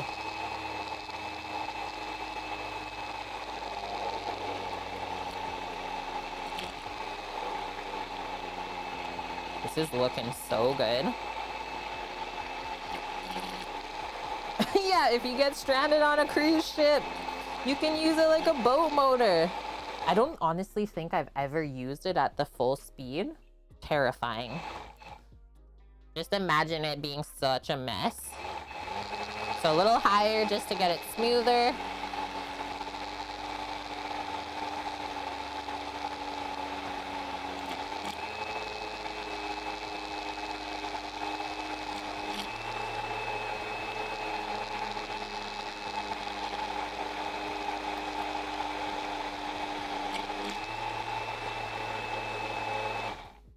Okay.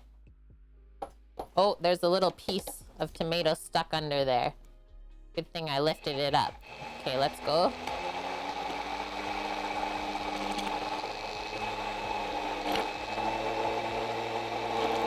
Go, go, go. It's so powerful, it's like suctioning down to the bottom.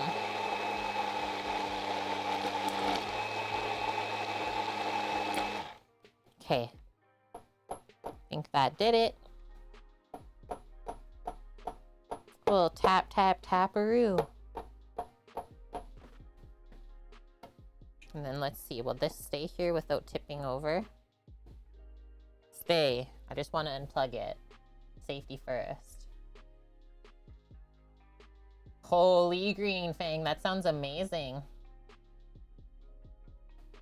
8 or 9 courses of Italian food at a wedding reception. I could see that. So yeah, see how the immersion blender also kind of gets rid of the tomato skins? Just commingles it on there. Just gonna go give this a rinse and then put it to the side. I don't like when the stuff gets stuck on the blade. It's hard to clean.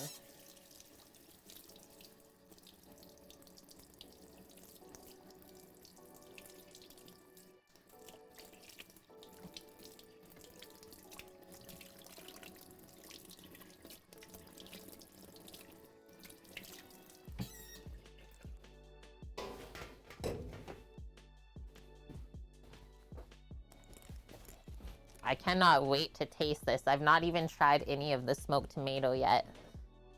Yeah, put this in a squeeze bottle. Next level garnish. I'm excited to put some of it like on the burger as a condiment. Nice consistency. That's really delicious. It's smoky. It's sweet. It's not too acidic. It's like really nicely balanced. And like not too smoky where it tastes gross or fake. Very, very nice. And yeah, there's no spiciness to it at all. So like sweet and smoky tomato sauce. Wow, that is very good. One of your uncles even makes his own wine. It's almost better than ketchup Greek. It's seriously delicious. Like the consistency that it turned out to be. The flavor is so on point. Hi, Open Out. How's it going? Good. We just blitzed up our smoked tomatoes into a paste that we can mix into the Hollandaise. And then also use a little bit on the bun for the burger. You'd put it on a steak. It's good on a steak for sure. Torino, how's the day going? Okay, I think... So a couple of things that we still need. Sam brought home American cheese, so that's just in the fridge. We need to slice pickles, wash up a bit of lettuce, and that's pretty much it. Bake the buns and cook the burgers, and then I'm gonna start making our Hollandaise here since we're rolling right along. You need a coffee? Get it in ya. So I'm gonna bring our burner set over. We're gonna start by clarifying some butter in a pot and then rolling right into making the Hollandaise. This should always be something that is done basically right before you're ready to finish a dish. Hollandaise does not hold well. Doesn't like to be too hot. It doesn't like to be too cold.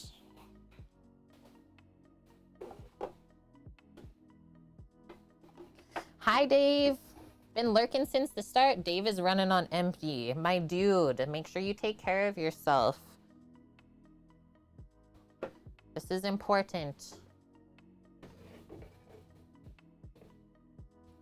So usually when I make Hollandaise for like 2 to 3 people, 2 to 3 egg yolks and about half a pound of butter. And then we'll also just need a little double boiler set up. But we'll start the butter first over here. I did link a recipe for Hollandaise though, just I don't measure anything anymore because I've just made it, I can probably say hundreds of times. Probably hundreds of times. Insane. Did we just complete the community challenge? Yes, we did. I guess we're going to walk around West Edmonton Mall then. We'll save that for the day that it decides to snow. Just a casual half-pound taco mesa.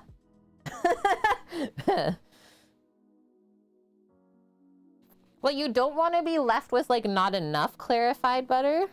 So it's always better to clarify more than you need. I mean, you could always use it up for cooking later on. What the heck? Just dripped from there. There was some buttermilk inside of this little part. I was like, where did the liquid come from? They didn't pack the butter enough. Okay. And so I'll show everyone a really quick and easy way to make clarified butter at home too. No skimming or straining or anything like that. You just boil it. Just gonna go rinse off my buttery knife. Trev, I've been running on empty since my kids were born. I'm so sorry for laughing.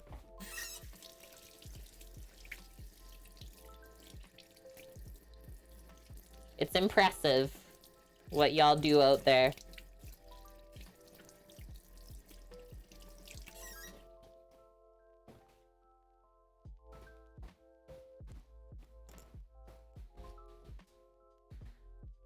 Could you just use ghee? Honestly, Open Out, I think you could. A bit expensive in my mind. Like, I think ghee is way overpriced when you can just make it for yourself at home. But yeah, I mean, if you can afford that, by all means. So yeah, we're just bringing this up to a boil, so I'll get that cranked. And then I'm gonna get a smaller pot that fits a bowl nicely. I think with my bowl situation here, it's gotta be this one. Always pre-measure your bowl for the double boiler. We don't wanna stick it in and have it touch in the hot water. And then I'll also say we don't need a ton of water when we're using a double boiler. Like an inch should be more than enough. Understand how you can keep the ghee at room temp, but you don't at the same time. It's a freaky science thing. So yeah, you're cooking the milk solids out, which is the part of the butter that would go bad, and then you're just left with fat. Well, what is fat? Fat is used as a preservative a lot, right, Trev? So that's why you can keep it at that temp. Is they have taken the dairy out of it.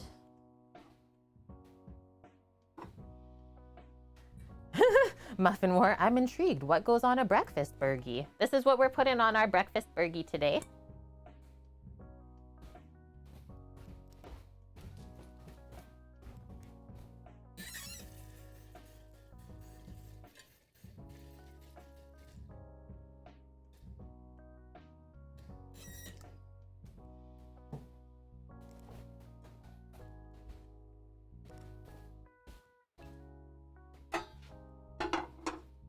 That, and then that.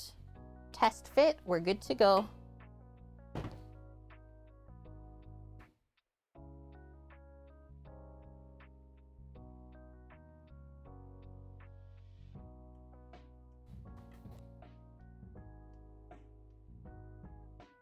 Nice, Dave.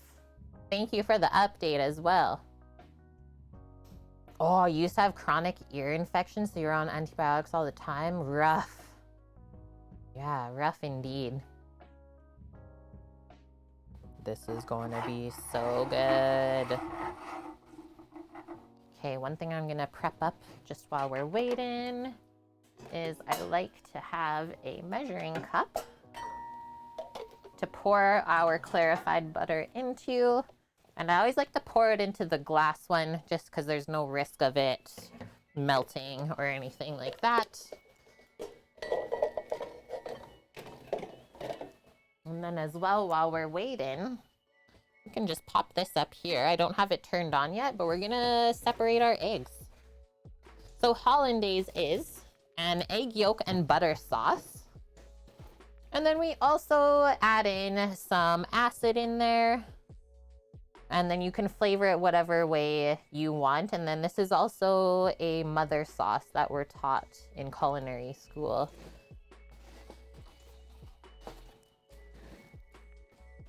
Clarified butter versus bacon grease. Which team are you on? Bacon grease. So I'm just gonna separate the eggs over the compost here and just pop the yolks in. And I'm gonna do 3 yolks.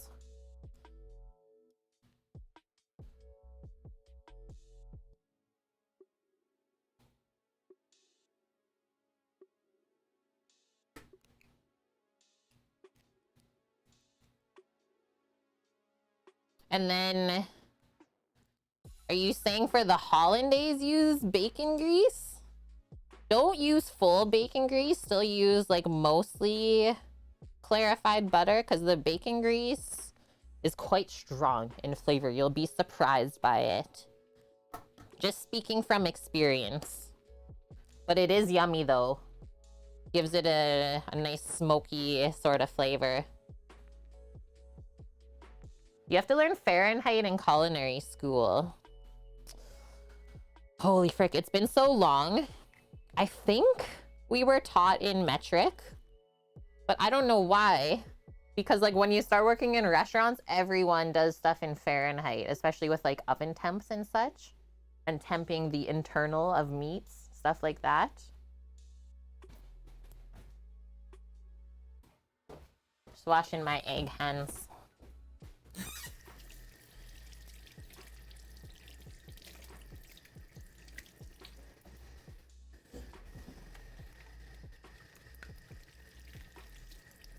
So to prepare the eggs for accepting the butter and emulsifying, we always add some sort of acid. And then sometimes I sneak a bit of hot sauce in there too, with the yolks first. Nice, this is looking good.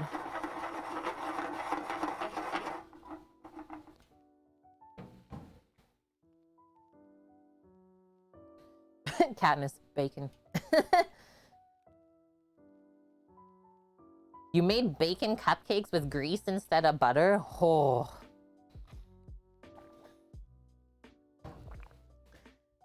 Yeah, right, Katniss? It's something that I really want to learn, though. The metric system. Okay, I think I'm going to start heating up this water slowly. We're rolling along. We got 4 eggs for our breakfast burgers. And then I think I'll go grab some hot sauce, and I think I'll go with lemon today for the acid. A little squeeze of lemon. And then one note right now, just on how things are looking in our butter pot. So we call this first foam. To see how like foamy it is on top. And then we have one more foam after that, and it happens right before the butter is ready. So yeah, right now we're just cooking the dairy solids out of the fat in the butter. Mish looks on in Danish. Even drizzle a little bacon grease into the cornbread mix. Yes, yes you can. All good ideas. Okay, I will return. Also, I will bring the lettuce and the pickles and anything else we need. BRB, watch the butter for me.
Okay, I'm back.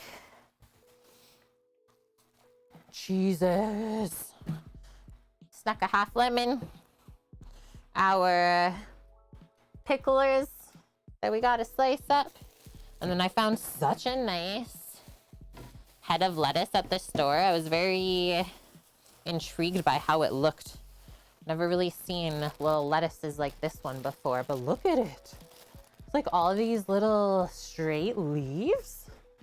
I was like, this is gonna be amazing. And yeah, we can grow it if we had hydroponics set up inside. So yeah, we'll just wash a couple of those up once we feel like we're in a good spot. And then as well, while I was out walking, my timer went off for the bread dough. Thanks, Mish, for watching the butter. So now that this is at temp, we can see it's really bubbling along. Working through this first foam. It's exactly what we want it to look like. Holy smokes, Finko just ran out of propane on the way of mid-cooking. Yeah, at least they do emergency delivery on Sundays. Holy. That would be the saddest. Yeah, Bundo is looking good. I'm just gonna leave it over there because it looks like it can use a couple more moments anyways while we finish this up. Yeah, it would have been nice to not run out though. That's fair. Just gonna pop this on and then I'm gonna do our squeeze of half lemon.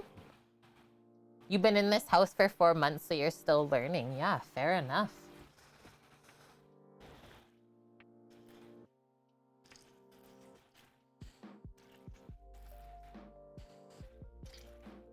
And then we'll mix this up. I've also used acids before, anything from apple cider vinegar, white vinegar, sherry. You can get creative. Just gonna go rinse my hands.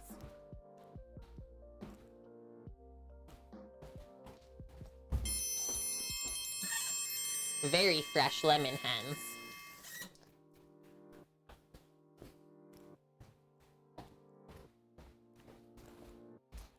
Grab a whisk, and then I'm just gonna mix up the yolks with the lemon juice. So see how it goes like way lighter in color already? Perfect.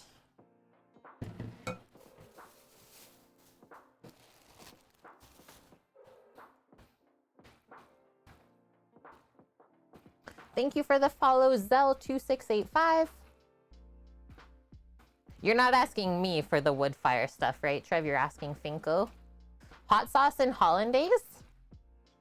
Is the amount of hot sauce used in Hollandaise a fixed amount, or can you use a lot? You can make it as spicy or as little spicy as you want. I didn't actually bring any back with me. I just want to do the smoky tomato and let that flavor shine the most. But yeah, sometimes I sneak just like a little teaspoon Tabasco or something mild. Yeah, nice. Keep working, Finko. Work on the waifu to approve a full-size smoker or charcoal grill. I believe in you. Okay, this is clarifying. See how that foam is dissipating? That's exactly what we want. Okay, we got our cheese. I brought back the eggs. We got a slice the pickle, wash the lettuce, and we're working on our smoked hollandaise. Easy mode. You've never had hot sauce in hollandaise, or do you just not know that you've had it? Because when I put it in miche, you don't taste it at all. It just really helps to balance out the fattiness of the sauce, right? Egg yolks are rich and fatty. Butter is fat. And so the mixture of the lemon juice and hot sauce is super nice. Sweet, Finko, you took notes when we smoked the brisket about a month ago, and I think we're going to be doing one again soon. Probably coming up this week even. Yeah, I think it is pretty traditional, Green Fang. That's how we were taught to make it in school. That's why I said I think Mish just wasn't aware that it was even in there, because you shouldn't be tasting it.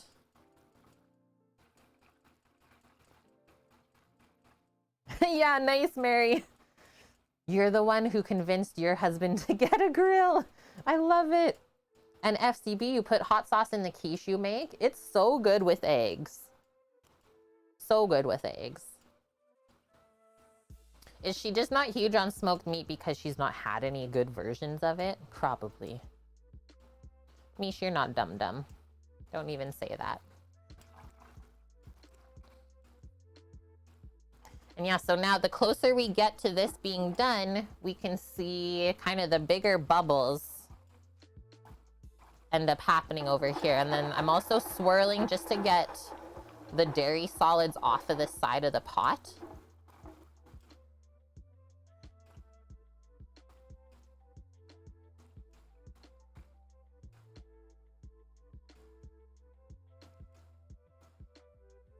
Yeah, good one. Good comparison. It's like the anchovies in Caesar dressing.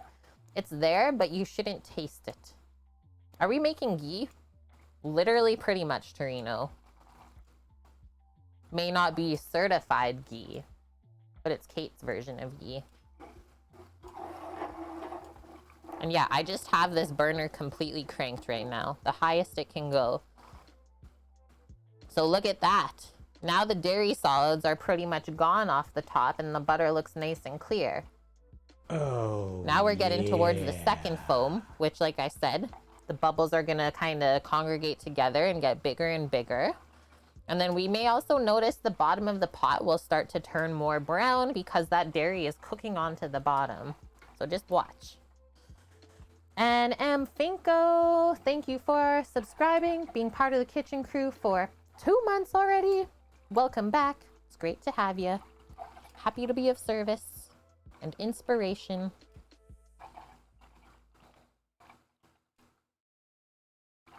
And yeah, this is rocking up. So we're almost ready to mix the hollandaise, guys. I'm just gonna turn this down now that it's warm. And notice how I don't have my eggs on here right away because they would have cooked already. Things to think about. And so now that we're getting close here, we want to make sure that we have our measuring cup close by to pour the butter into. If we leave it in the hot pot that we were clarifying in, it will probably turn into brown butter or even burn. I'm gonna like kind of heat this up on here. It's a bit chilled. Nice, so it's getting foamier and foamier.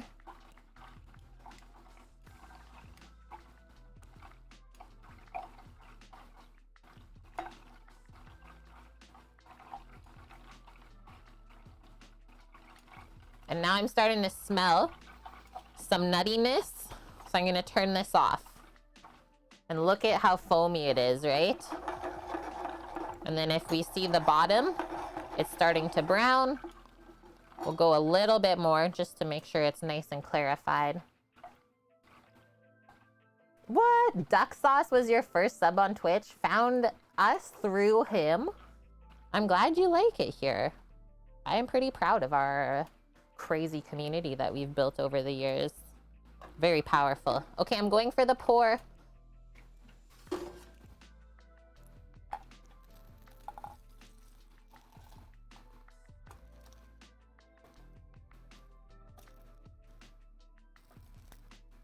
So check this out.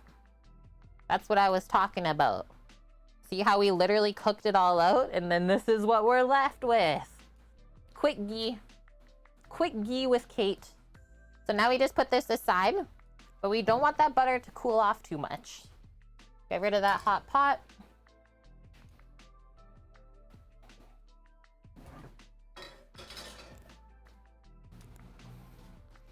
Now we can move this over this way.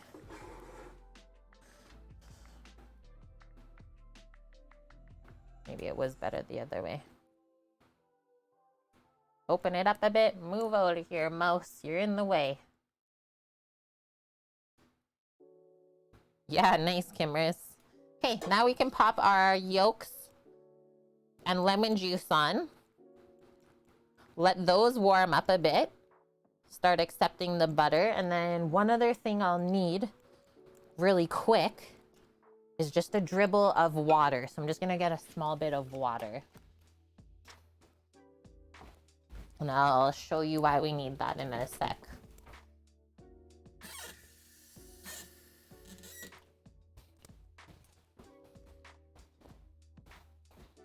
And then honestly, from here, we're going to divide our buns, get those proofing, and we're turning on the Traeger and going outside to heat up the egg. We're laughing. And then while those things are heating, we can quickly slice the pickles and wash the lettuce. And that way we don't waste any time. Sounds good, Finko. Yeah, that's a good selling point. Pop us on the TV when we do the egg stuff.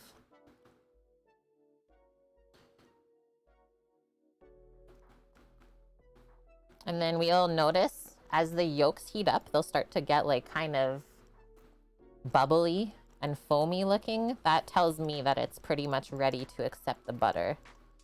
And we're keeping them stirring so that they don't cook onto the bottom of the bowl from the hot water underneath.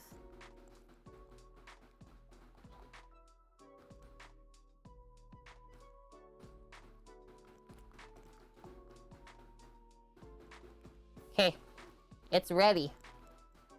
Ready to accept. Have our butter here, slow drizzle.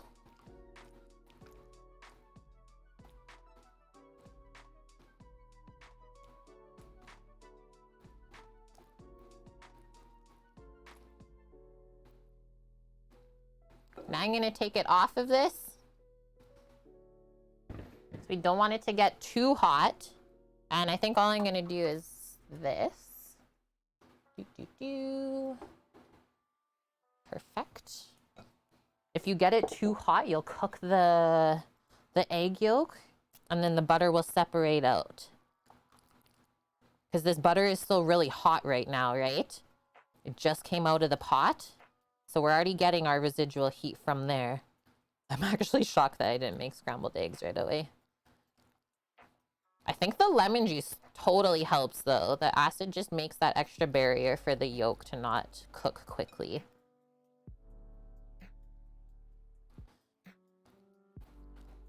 And I do know that this is a thing when I make the hollandaise from scratch on stream, no one talks. Silence.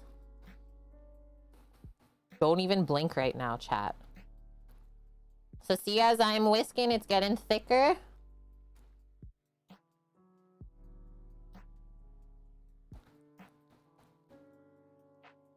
This is basically how you make mayonnaise as well.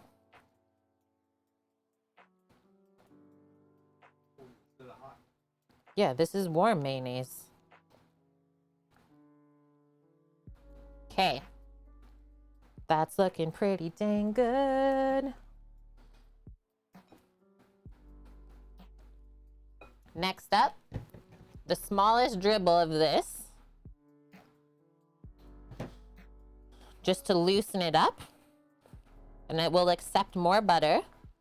And then I think as well, before we put any more butter in, I'm gonna put some of the tomato puree. Smoky tomato puree.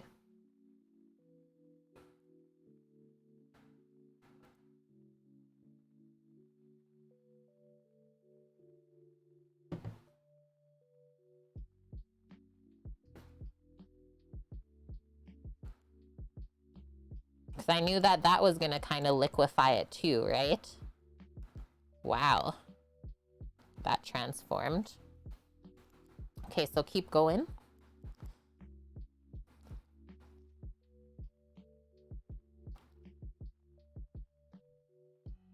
And then I usually do make a thicker hollandaise when we get it to this point, because then right before we serve, we can just mix in a little bit of warm water to dilute it and get the right consistency. And then the other thing that we know is because of the butter and eggs in here, as this cools off, it's gonna thicken up as well.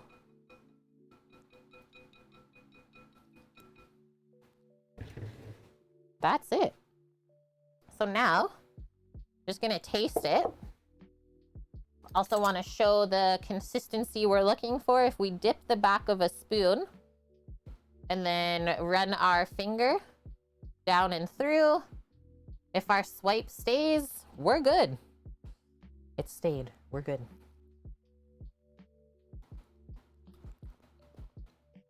Whoa. That is delicious. Okay, the acidic part of that is really nice, especially now that we put the tomato with the lemon. I think we just need a little pinch of salt in there. No pepper, because there was some pepper on the smoked tomatoes, so I'm getting that flavor too. Little pinch of salt, and this should be perfect. Hi, Frank. How are you doing? Because it's quite fatty, right? It's like a fat sauce.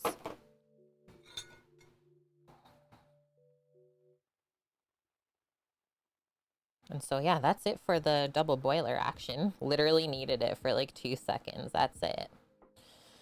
And then one other note is, I think I'm just gonna pour this into a container. Keep it warm in there rather than trying to keep it warm in the bowl. And that way, as this sits, it will want to form a skin on top, kind of like if you've ever made custards or puddings. And that way, if we put in the container with the lid on, it shouldn't get that skin. This is gonna be frickin' sane on the burger. And thanks to everyone who offered their inspiration for this hollandaise.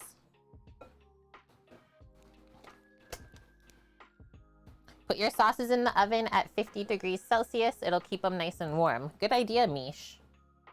Okay, now you can get rid of dirty dishes. I would not consider this double boiler pot to be dirty because we just had water in it. That's it.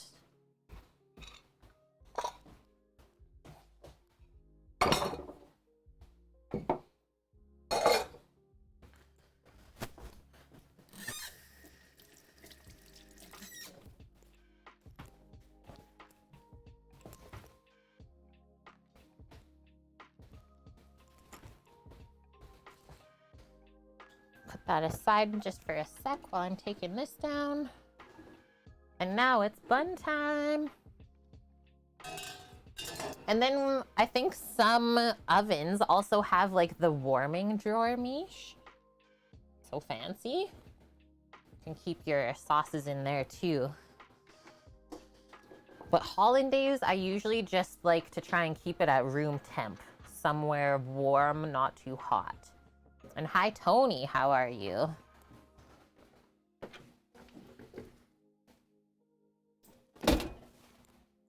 That.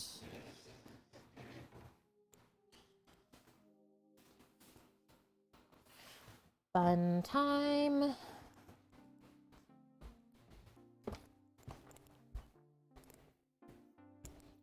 Let's say that doubled in size. It's looking nice and puffed up in there.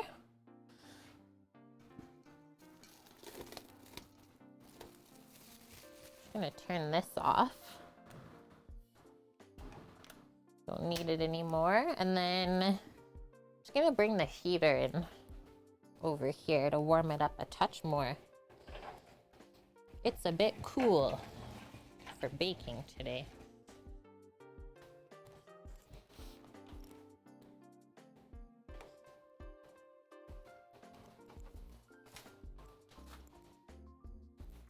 Of how this dog's just like passed out behind me. And yeah, I'm doing really good, Tony. Thanks for asking.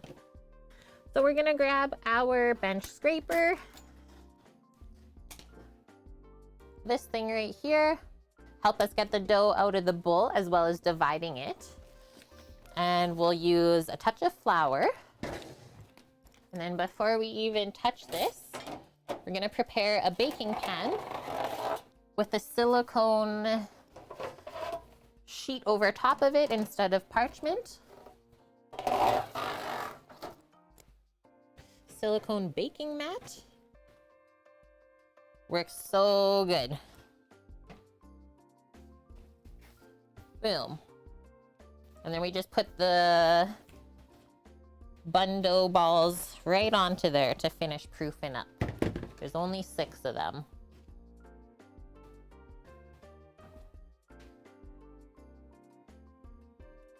You've always ever had hollandaise with fish, like cooked salmon, béarnaise with meat, but okay, I guess it will not kill ya. Wait, what's killing us? Why are we dying? So you're saying you've never had an eggs Benedict then? I think we'll definitely need some flour on the board here for this.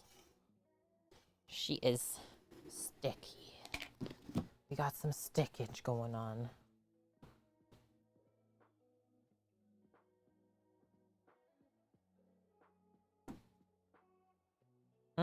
Nice, Mish. Béarnaise burger. Yes, please.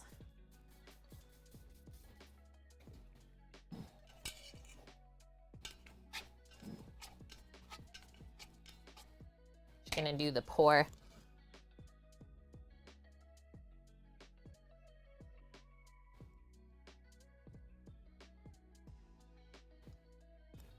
Nice one. Nice, Tony. You just put together a shepherd's pie for dinner, the first time you've ever made one. Did you do it with lamb or beef?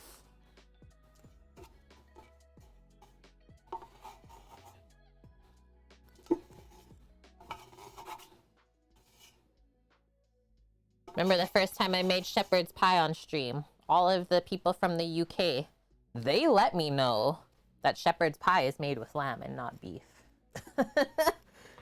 Okay, keep hold of that. we'll just put our dough mixer bowl to the side. And so we're just dividing this into 6. Not a ton at all. Nothing like the 40 little monkey balls we made yesterday. So all I'm honestly going to do is kind of just commingle this to a more even shape. Divide it in half, and then each half into 3.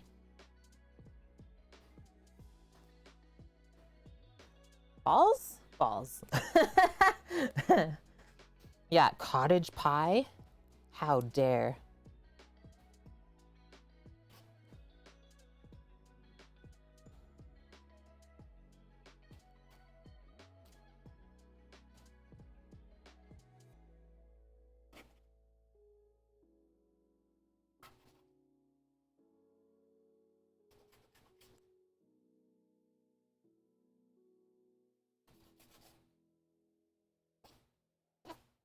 Yeesh, it's so sticky. Trying to keep all the bun pieces the same size. This one's a bit large. And then that can go there. And then I think we're good. Okay, one thing I'm gonna do, just try and take away some of the excess flour. But we might need it actually. Look at how sticky this is. Okay, make a bit of room. There we go. So same way that we did our little buns yesterday. This is definitely a stickier dough though, but that's okay. Make it work. Also trying to press out some of the extra air bubbles as I do this so that it doesn't overproof. Cassie's Carl, if you make it with beef, is it cow pie? Cowboy pie. If you make it on 3.14, it's just pie. Yeah, this is sticky. We could have maybe added a bit more flour when mixing. But I think I've always had a bit of issues with this recipe, even though it works so good. Like, this is the issue here. This is an ish. Might have to just go double handing.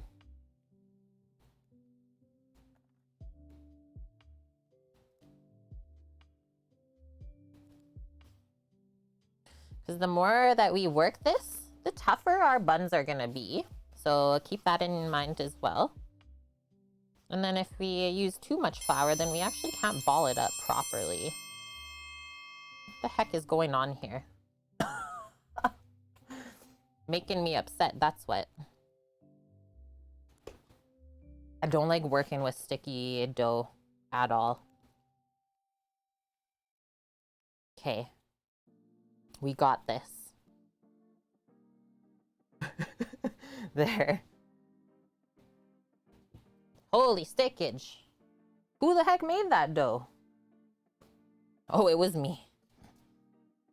Thanks for the follow, Quantumate. Welcome in. Metal or plastic baking dough cutter? This one is plastic. I have like 6. A couple plastic ones, a couple metal ones, depending on what I'm doing. I like to have a good mix. Yeah, like, it's just accepting more and more flour.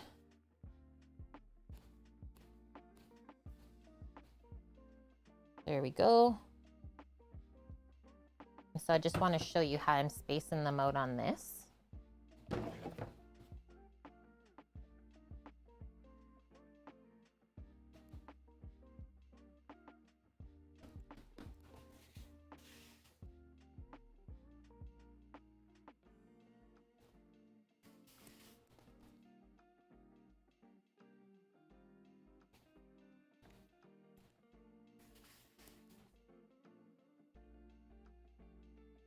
Nice. There we go. So yeah, I'm just judging by how these are balling up. Touch more flour in the dough or less liquid would have been a bit better, but I always find that this dough mixes up so weird at first that like you want to add extra liquid right away. not actually the best thing to do.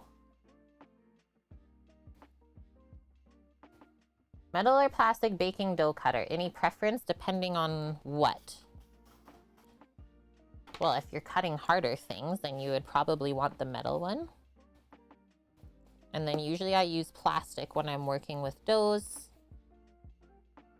Just 'cause, I don't know. You're thinking about it too much.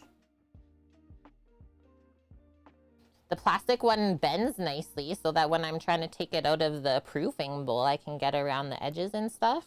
That's really the only reason I use the plastic with doughs.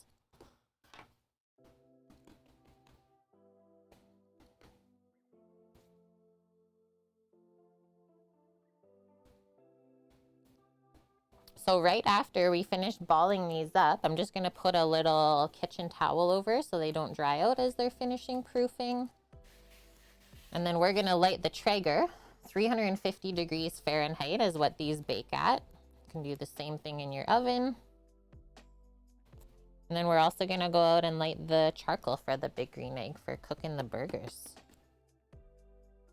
And then just some lettuce and pickle slices.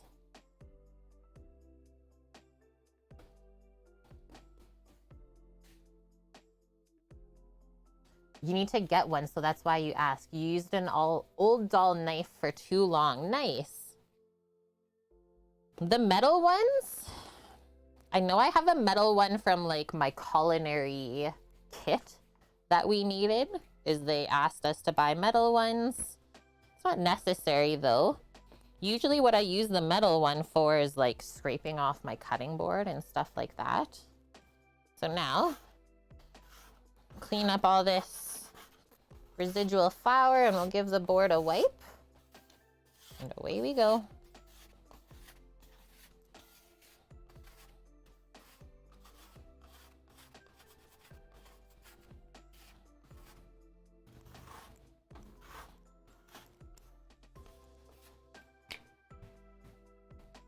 Yeah, that dough was a bit stickier than I would have liked it to be. I usually don't like when my hands get too messy like that.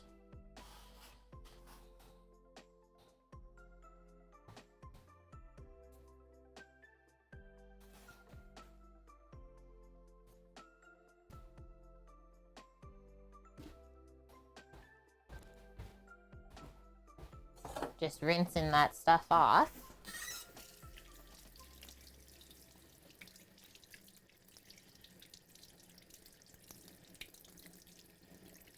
And then the buns will have to finish proofing for anywhere from 15 minutes to half an hour before we bake them.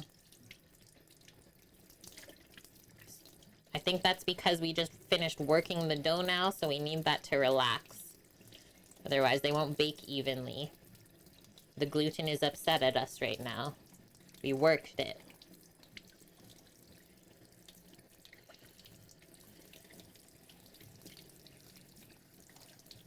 But I also know the oven will take about 15 minutes to heat up. So always wise to get it preheating after you're done balling.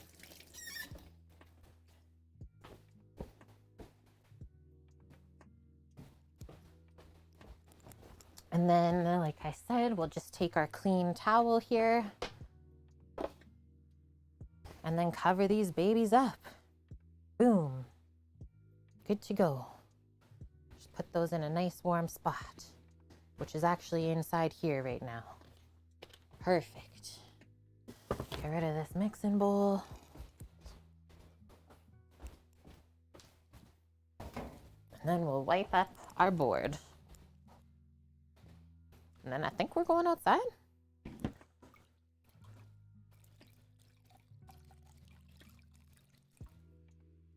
Yeah, that's so true, Torino. Like, using metal in kitchens was because of sanitation. Why did they think plastic was, like, unsanitary at first? Just because they didn't know, I guess, right?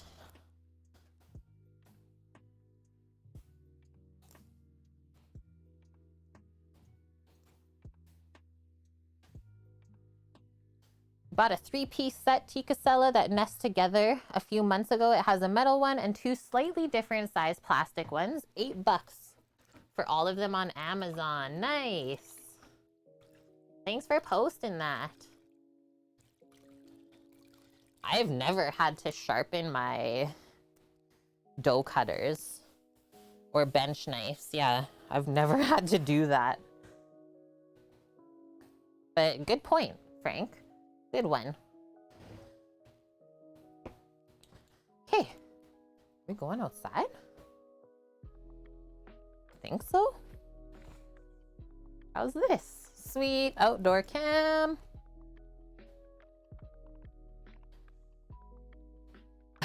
Mary, high heat for barley pancakes? Nope, lower temp and thinner. Well, now we just found out. Okay, also before we go out, I'm just gonna take another quick bathroom break.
Okay, I'm back.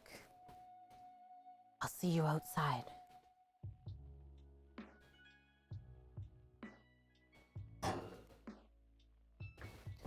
Had to have a quick sip of water. Okay, so Traeger on to 350F. And we'll dial in this egg-lee.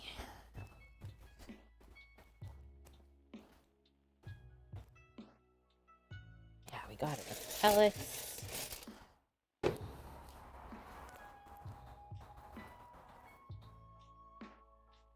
And yeah, the buns only bake for like 15-20 minutes. It's so nice and quick. Quick check. Safe. Okay, now over to here. Open this up. Hey, look. Drip pan and things still. Dripping pans and things. We gotta make a different setup for the plancha today. Setting it up. I guess that's one thing we can say is like when grilling with the egg is you usually just let it cool down, right? And then deal with cleaning it up the next day because just everything is so hot. So that comes off. And then do I have a half? Okay, making sure I have a half grate. This all comes off. Yeah, that's right.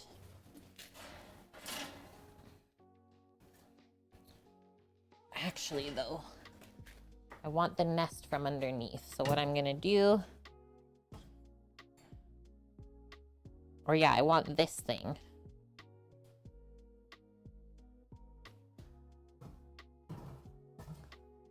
Take that out.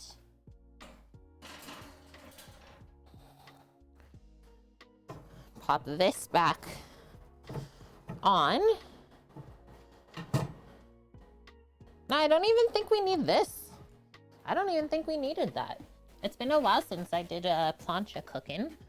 But I'll show you the two things that I'm trying to think about.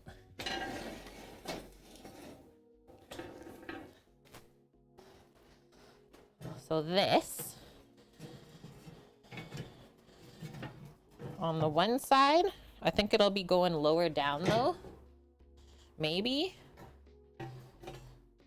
And then our grill grate for toasting the buns on the other side. Okay. So I do know that we need that in there. So I'll keep that in. First things first, we just mix up our old charcoals.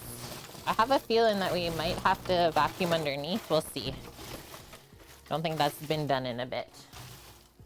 Look at this chunk. That's got some weight to it. So we're letting all the ash fall through the air holes underneath. Otherwise, you don't get enough fuel for your fire. And honestly, I don't think we have to add any more coal. What we are gonna do though is kind of cook offset. So we'll build more of the fire on this side under the plancha and let the residual heat come up and toast the buns. That way they won't burn. And then let's stick this big chunk right in the center down there. And then we can build up on this side. And we can always break it down and push some of the coals over. And then one other note is pre-burnt charcoal always cooks, or sorry, always lights nice and fast.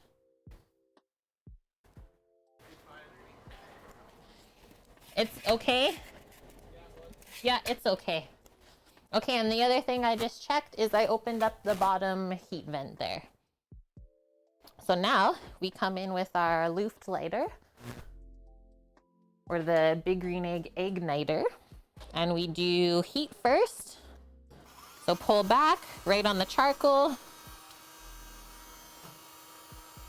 And then from there we can blow with the fan.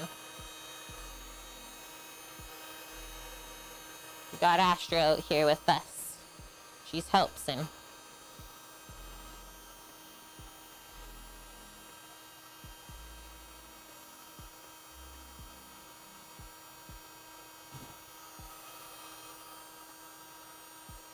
Takes a few moments, but then you should see those sparkies happening.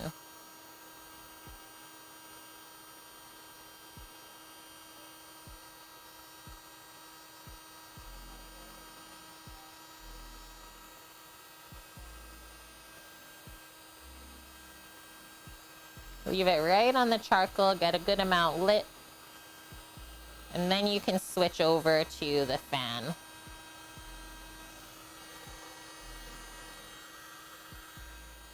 And yeah, the little chunks light way quicker than the other ones. I don't have an iPad with me or anything, so I can't read chat right now, guys. I'm sorry. Should have brought that out.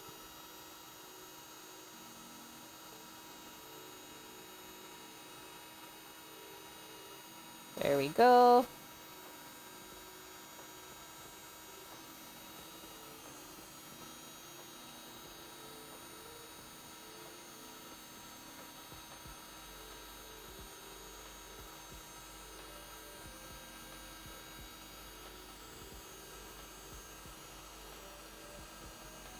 Oh, yeah.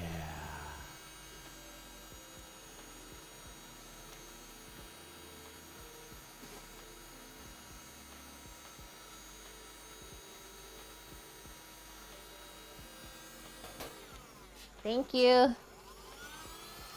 I'm gonna try and spread this out a bit. Usually I get like a good spot lit, and then I'll pile more on top, give it a bit more air, and then away we go. I like that we already got this big chunk lit a bit though. That's gonna really hold the heat for us.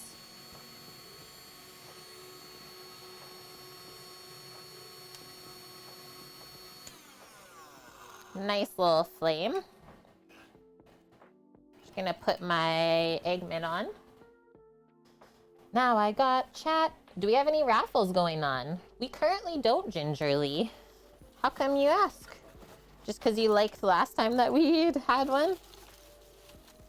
I think we're gonna plan one for next month for Christmas time. Or we already have kind of been planning one behind the scenes. Not everyone knows. Okay, so we pile more, and then we heat it up again.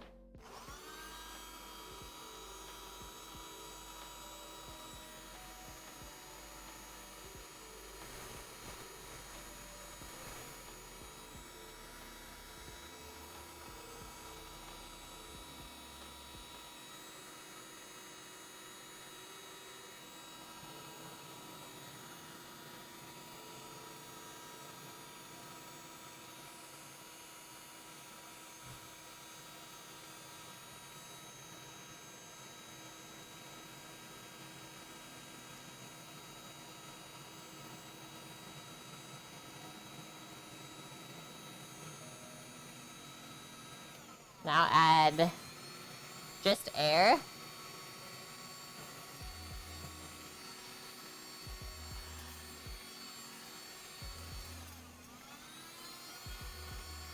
And you spread out where you lit.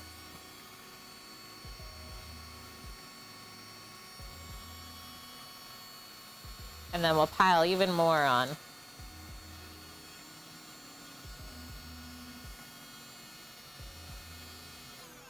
And then usually it's about 20 minutes or so to get that charcoal nice and happy.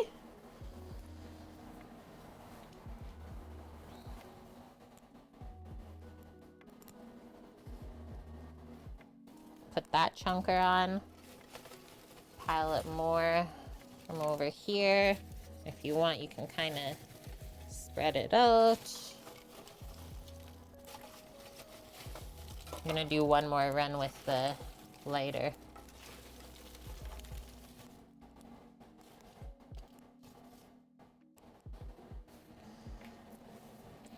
And this is like kind of the most important part of cooking with fire, is making sure that you have built a good fire to cook over. I always say it's like building a campfire. Is you make your basically a teepee with the charcoal, and then you can break it back down after.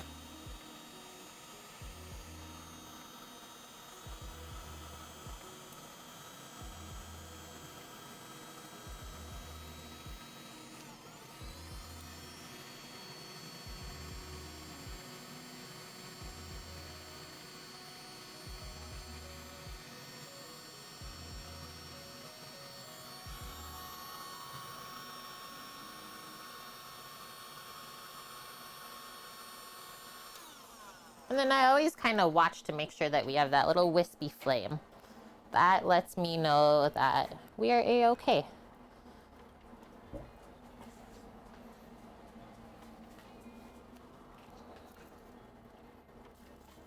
That.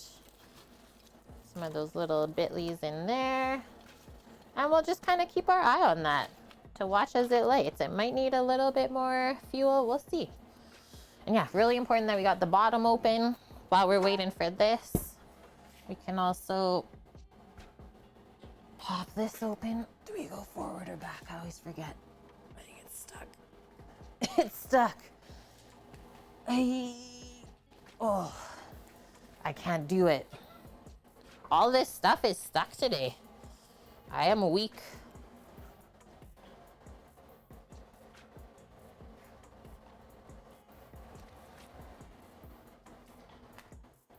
Yeah, maybe a bit more air.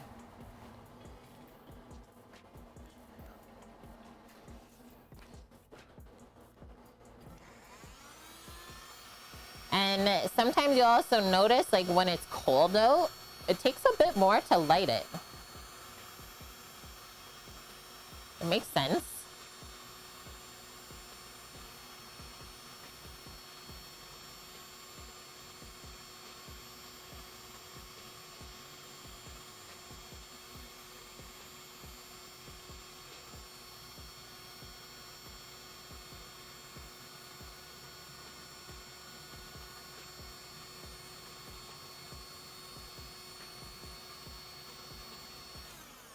Okay, that should be good. And usually I just leave it open while we're working on lighting the charcoal. And I can't close it right now anyways because I can't open up that top vent, so we don't want to suffocate the fire. I'm gonna bring this drip pan in. We also have to wash this plancha, so I'll bring that in too. And our oven is about halfway for the buns. So we'll see how those are proofing up.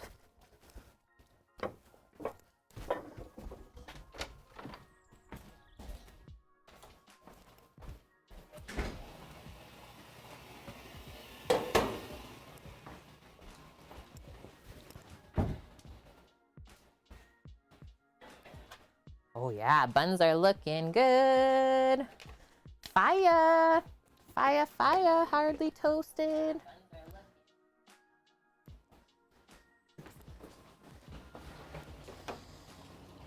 Okay, plancha's coming in next, so maybe we'll get some hot water running, Samo.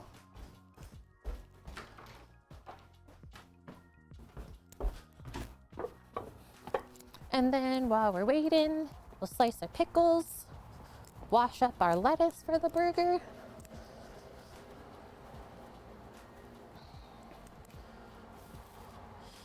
How are you doing, Hardly Toasted? How's the day?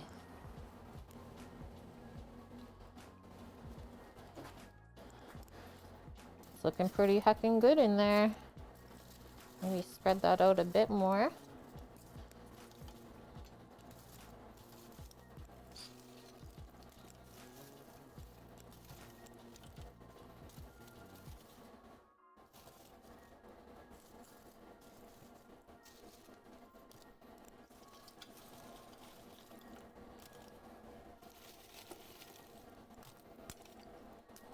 Okay.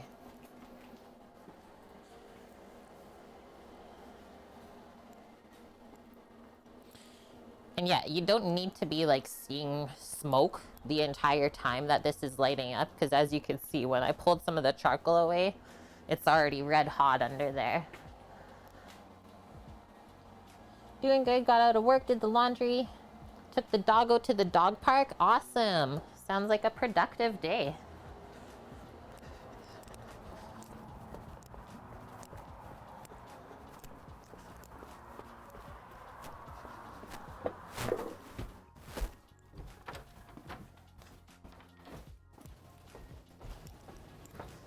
Thank you, Sama.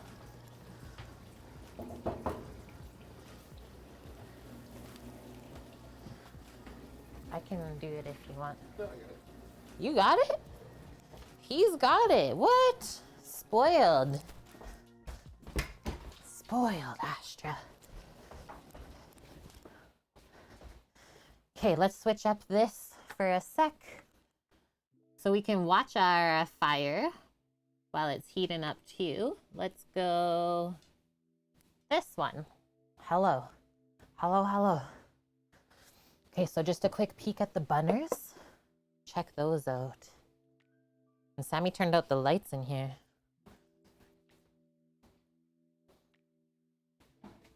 Hi, Annie. Only 26 more comments to write. You're doing it. These are looking really good, hey? So I do want to make a little egg wash and then put our everything bagel spice over it.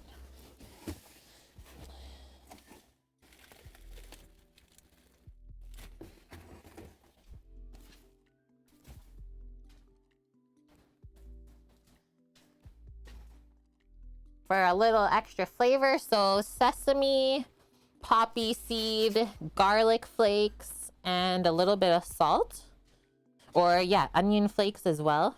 Sesame seeds, salt, dehydrated garlic, dehydrated onion, black sesame seeds, and poppy seeds. So heckin' good. Thanks, Toasted. Yeah, nice buns, Kate. Winning. So all I'm gonna do, prep up a little egg wash station, take one egg, whip it up.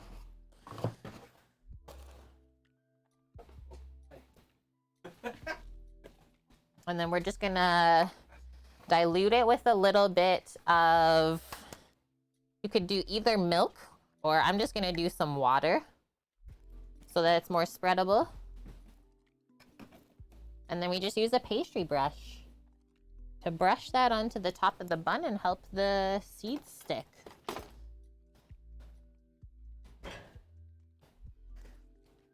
So first, just grab a fork to whip this up. Yeah, did you hear garlic? Dehydrated garlic. So tasty. And yeah, we really want to like whip this smooth so we don't have any stringy pieces of the egg. You can watch the Sama outside. He's adding more fuel to the fire. He's getting it rocking. But yeah, it's getting really close. Okay, so now that this is nice and smooth, we can add a touch of water. Like less than a tablespoon.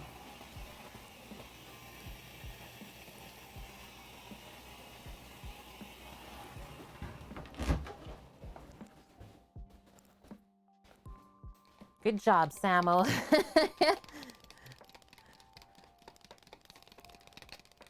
He's a good pit master. Okay, there we go.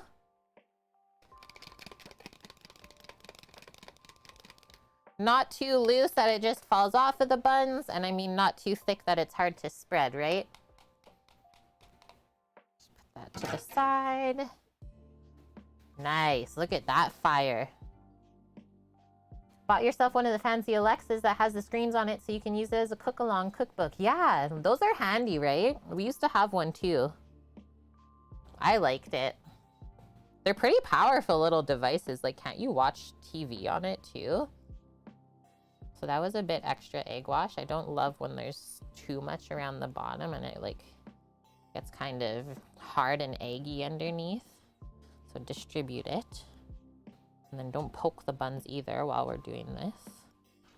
And make a hole in them.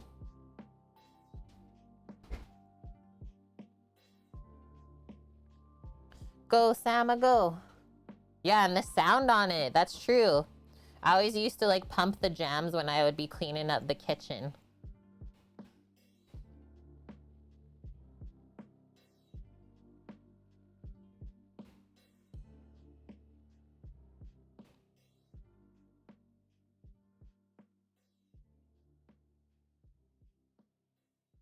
This stream has gone so smooth today. I'm loving it. Blasting some 5-finger death punch while making lunch. I don't even know what that is. Is that like some kind of metal music?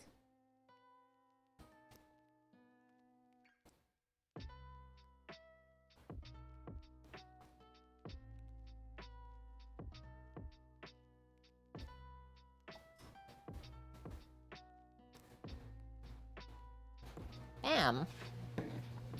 The buns have been egg washed, and then I think if we'd use the sprinkle side, it should distribute pretty evenly. Just give this a little shake up. Metal is life, metal is love. You and my bro would be good friends then. He loves metal.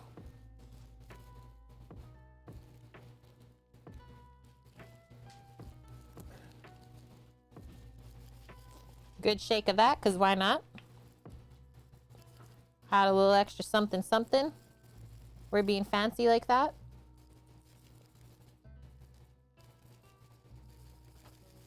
Garlic and onion.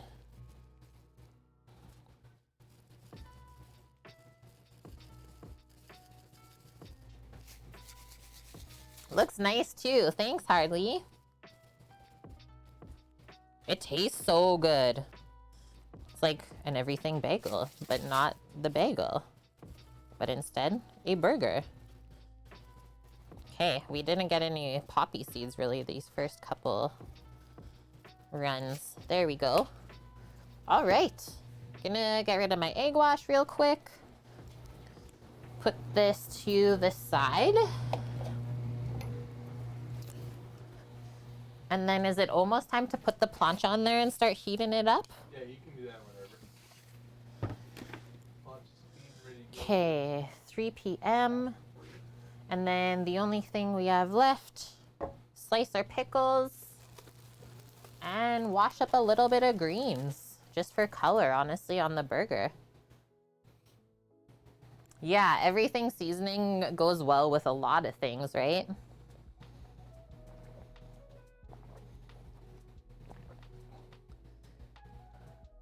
That's so cute, Dave.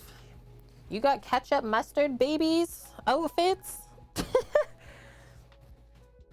Sam, can you please check the temp of the Traeger, please? Are you playing PC Sim right now? I'm dead.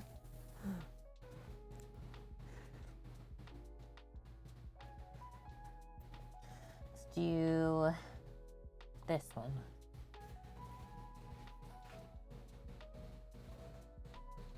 Astra. How's Astra? How's Astra? Your stretches? Nice. 65. So I'm good then. Good to go. It's okay. I read through your unstructured sentence. Good to go. Buns are going in the oven. I'm going to set a 10-minute timer. Should be around the halfway mark. Away we go. And then I'll be right back to put the plancha on too. So let's go straight up egg view.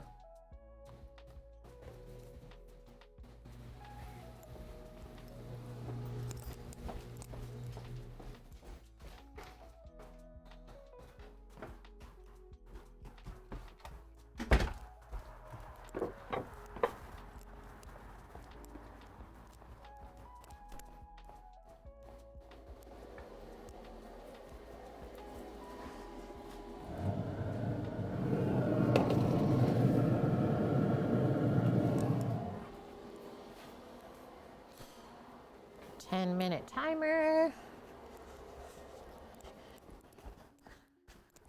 And then I guess we'll see if we can open the top vent of the egg.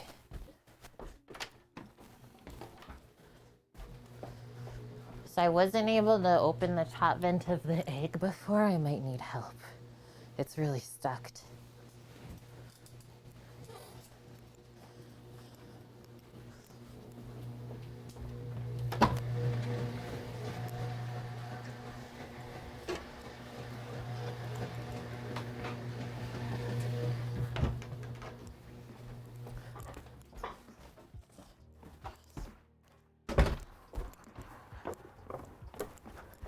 Yeah, it's getting chilly out. You feel it in the air. Oh, sweater weather today almost.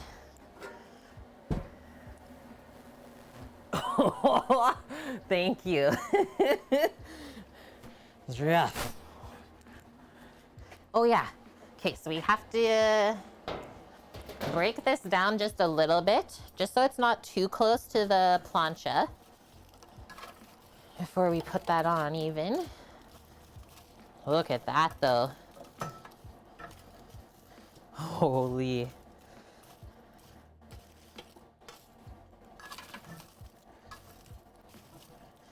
Looking for a really nice even bed of coals, right? We don't want uneven heat underneath the plancha.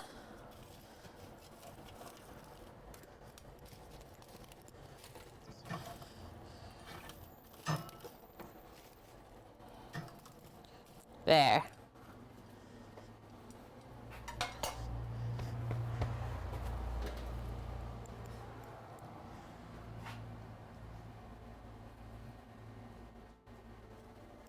Now, that's going right there.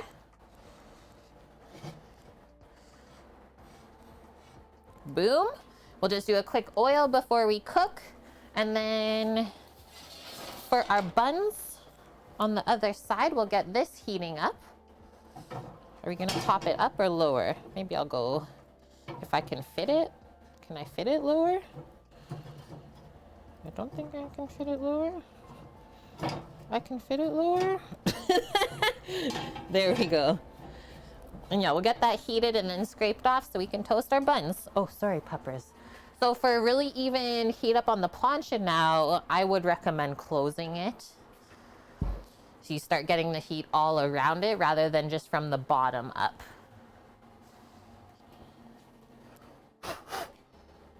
Lots of ashes outside here today. And yeah, that's the hard part done for the egg. And then this is completely open, the top vent. I'm just gonna close it around like half. And the same with the bottom, and start to dial that in so it's not rockin'. And yeah, our buns have been in the oven already for 4 minutes. So let's quickly go in, slice our pickles, and wash our lettuce. And then we should be able to come back out, cook the burgers. Are you coming, dog? Just standing at the bottom of the steps looking at me with all this concern. Yep, up in here. Come on. Okie dokes. First, we'll do the pickles. We'll just use like a fork to bring them out.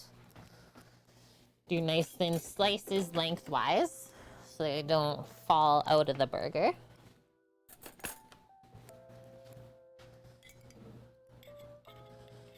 So dilly and garlicky smelling.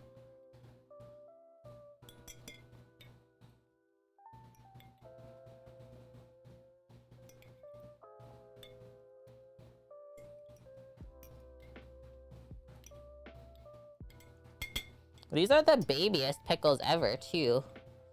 Like they're not lying when they say baby dills. Those are small.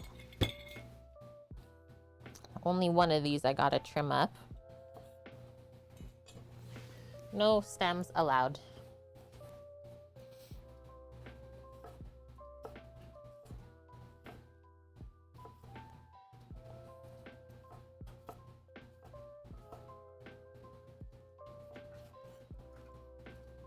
Nice, just after 3 p.m. I was aiming to be having burgers in our life around 3:30, so I think we're right on time. Haha, yes, Mish. Glad we inspired you and helped you figure out what you're gonna cook this upcoming week. Because of this, I just put burgers on this week's meal plan. How do you like to do your burgers, Mish? What is like a typical Canadian style burger? Lamb with feta. Sam, his guess, lamb with feta. Let's just put this in a small container.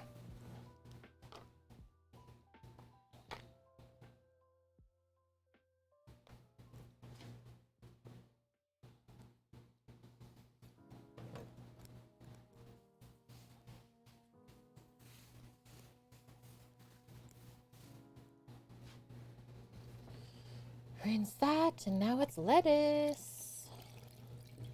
These crazy greens.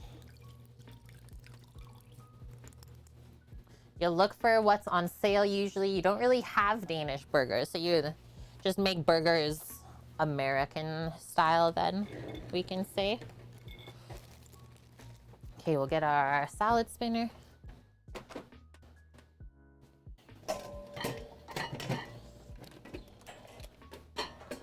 For washing.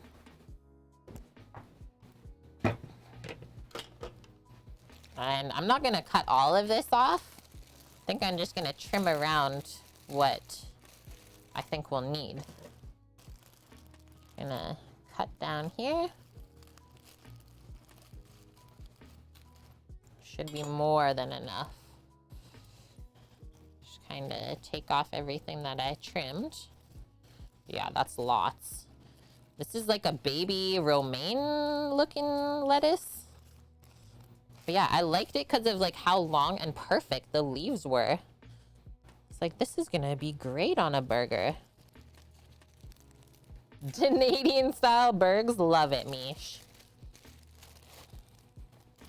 That makes me happy.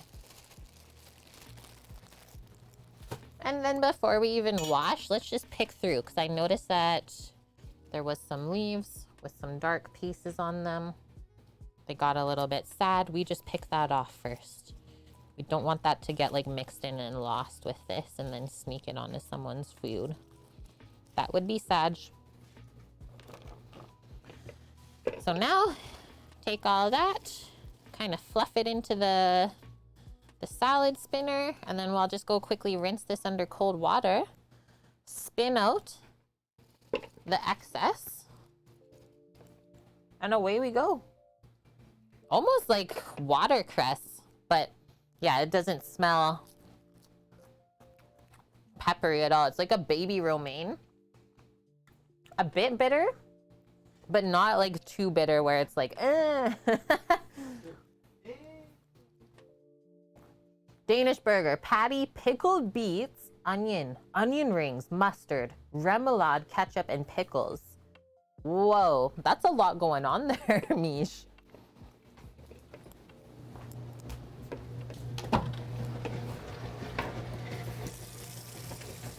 Don't ask where I just went.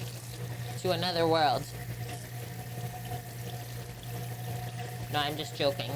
The washing machine's in the bathroom. And Sam is washing his work clothes.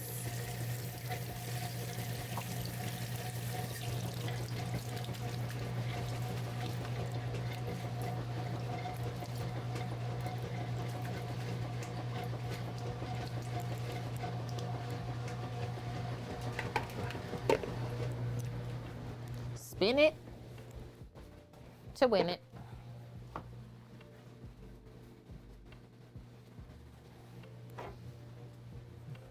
Frank is like, heck yeah, I'll have that. Sam, on the PC, building a PC. Thank you for noticing that, Dave. We don't have to talk anything else about it. Lily pad, I'm not late, I swear. So you've been here the whole time then. Feel free to let us know what we did the first part of the stream. No, I'm just joking. Feel free to catch us up then. Anyone have a teacher like that in school? Oh. Okay, my timer's going off for the buns, but I gotta go get rid of this liquid real quick. Muffin War, have I ever made pickles on stream? I cannot recall whether I've made pickles on stream. I've done like a quick style, like pickled onions or something like that.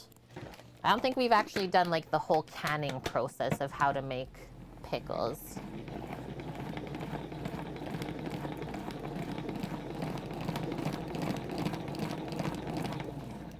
Should be nice and dry now. Perfect, because yeah, we don't want any soggy lettuce going onto our burger. That's gonna be enough from me, brah. Okay, quick wipe here and clean up, and we're going out. Gonna go check that plancha, maybe to prepare myself for said plancha. Grapeseed oil. Couple different spatulas. And then we'll just have to put the burgies onto something when they're done cooking. Okay, let's go check.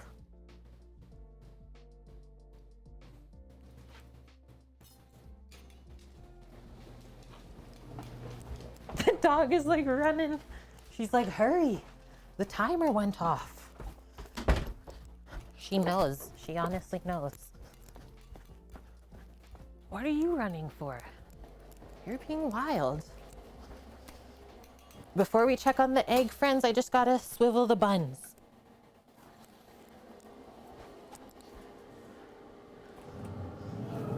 Those are looking heckin' good.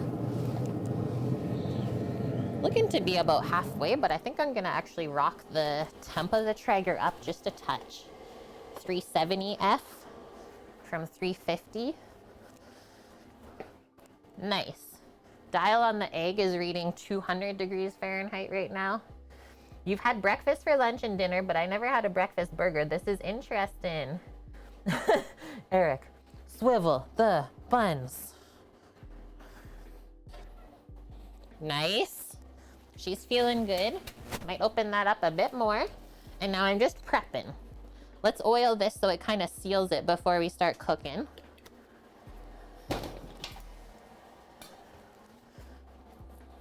Use your spatula to spread it out gently.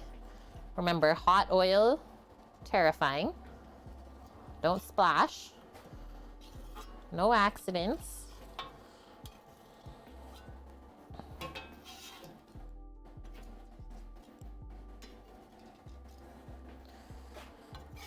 And then we also want this nice and sealed to make sure that our egg, when we fry it, doesn't stick either. Want to keep that yolk as pristine as possible. Nice. That seems like a solid spread. Okay. Close that back up. You can like see me in it. Keep it rocking. I'll open up the top a bit more too. Wavy hot oil is the best oil. Yeah, it's true. Pristine yolk, hype. Okay, so next up, we need to prepare our little cooking area. We're gonna be cooking the burgers, eggs, and then the buns will be toasting on the grate. So we're gonna need a plate to put the cooked burgers or buns onto. Maybe we'll just do everything assembling on a sheet pan.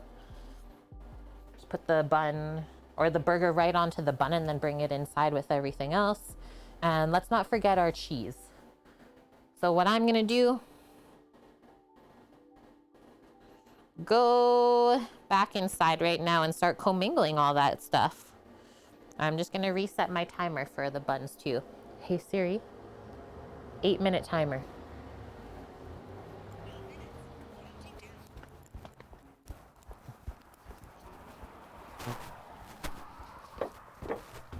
Thank you.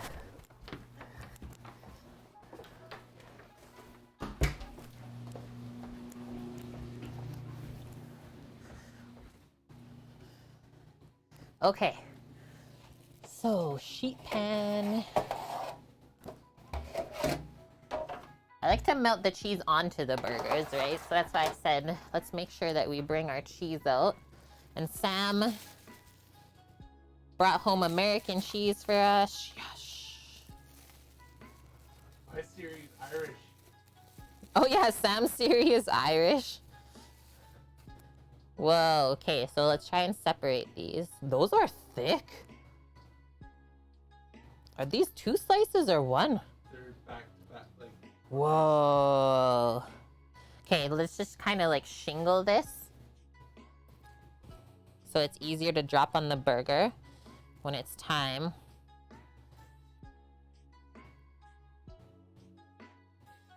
Lily, wish I could just snap my fingers, have a big bowl of navy beans with chunky ham in it, and skillet made cornbread. Snaps. Nope, nothing happened. Okay, so there's that.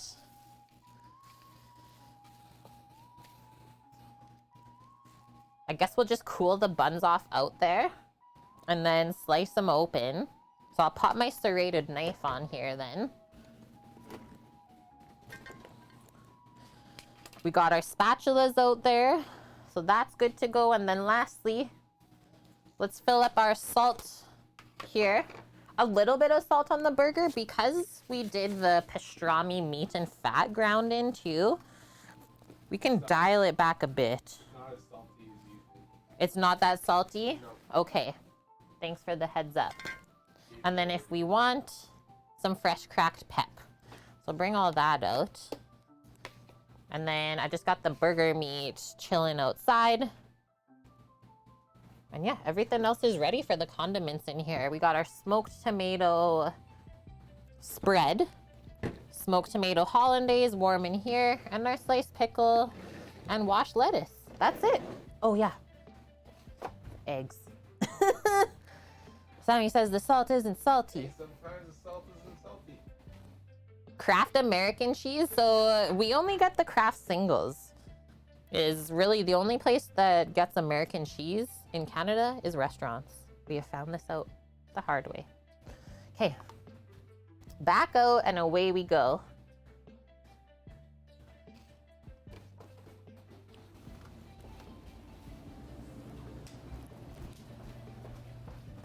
Are you coming out, Sama? I am. Okay.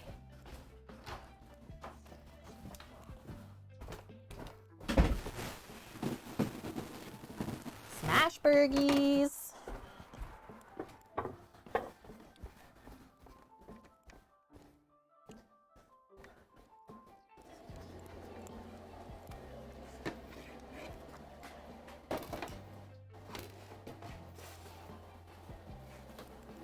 Dun, da, da, da. Nice. Now it's up to 250F. But I mean, the reading of the dome is going to be very different than the reading of the plancha. Sargento cheese. I don't know if I've ever had that. Give this a burpee. Oh yeah, she's smoking. That is looking good. One thing real quick. So we'll just give that grate a little scrape.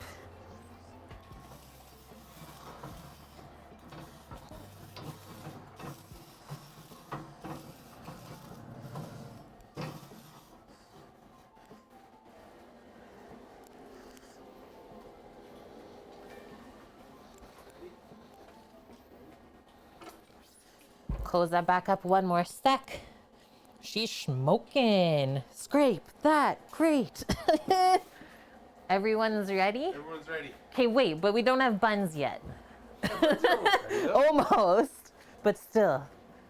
If I know smash burgies and eggs, I know they cook fast. It's okay. Like literal moments. 3 minutes. Okay. Chat, 3 minutes. Maybe we'll dial this. Plates? This is my plan. You weren't listening. Okay, so we're gonna have the buns. Yeah. We're gonna cut the buns open, toast them, Yeah. put them on the sheet pan. Yeah. And then as the burgers and the eggs and all that cook, we put the burgers on the buns on the sheet pan and then dress them inside. Okay. Okay, But I can't cook that many burgers at one time. I can only do one at a time, basically. An egg, 2 patties. well, not everyone's having a double. Samo. Can we get Sam's and burgers in chat, please? I'll get it started. Oh, good. Mish, you weren't listening. Every woman to her man all day. Lily can confirmed. You guys. And they'll always admit too. You weren't listening. No, I wasn't. When did you That's say okay. Like right before we came out when I was setting up the sheet pan. It's okay. You were building PCs on your PC. This is fine.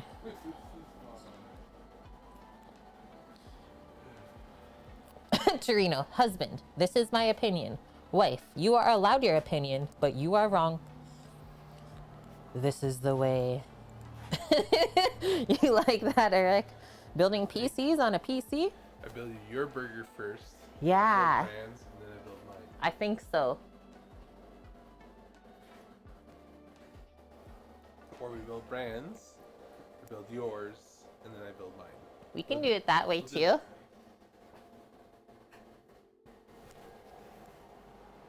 Hi, Practical Escapist. How are you? Welcome, welcome.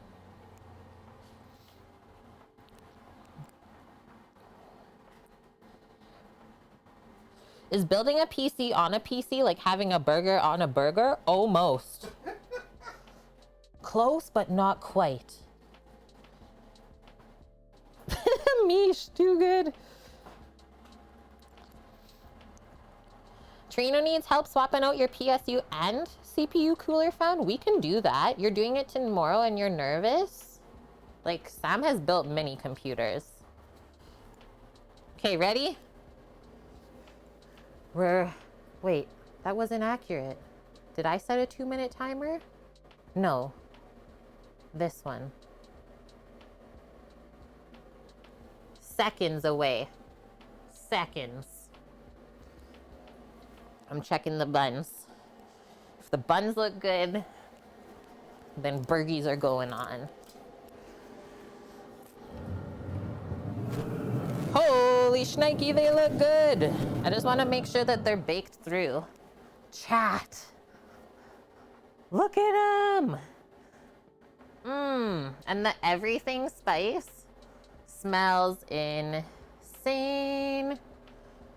Okay, I should have brought my thermometer out. I'm worried that they're not baked through. I think while we're waiting, I'm just gonna turn the Traeger off and let them stay like warmish in there.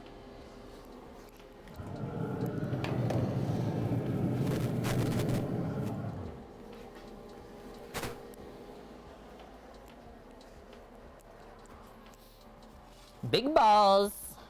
Big balls. Yeah, I'm doing great, Katie. Thanks for asking. Okay. It is time for the smashing. I got my pepper and salt opened up and ready to go. And we got our burgers here and ready to smash. I'm thinking the egg will take about half of the amount of time as the burger takes to cook. Yep, that's a happy plancha. Hey, inside. Inside. Am I doing one patty first or two? He's doing a double. Oh, I shouldn't have moved it.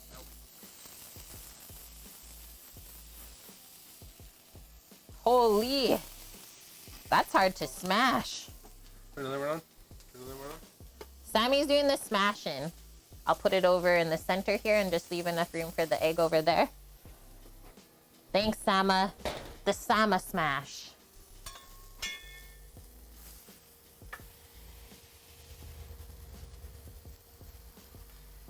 Whoa! What happened? Well, yeah, you're the burger maker. Get the patty paper.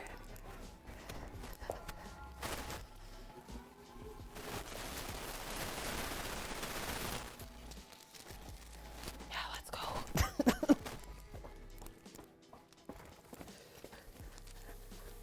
Okay. Of course it's gonna be good. We didn't go too far. They're not ruined yet. I'm gonna see if I can get a little bit more light on this.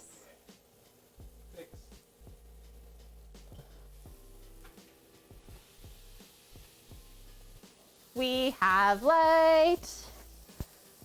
Good job, Samo. Now I'll do the sprink. It's very like solid feeling with the pastrami stuff ground into there.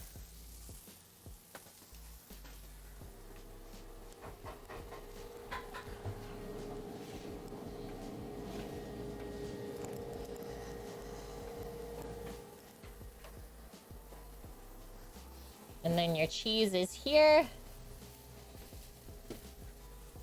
Whoa. Oh, hi, Astra.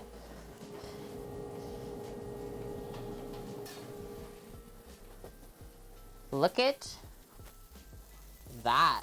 The bottom of the bun. Holy.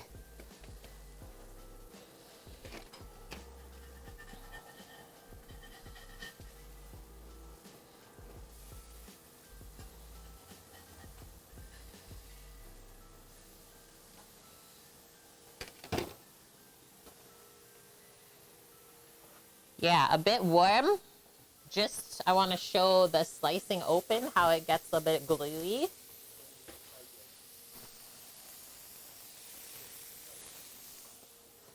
But toasting should be no prob.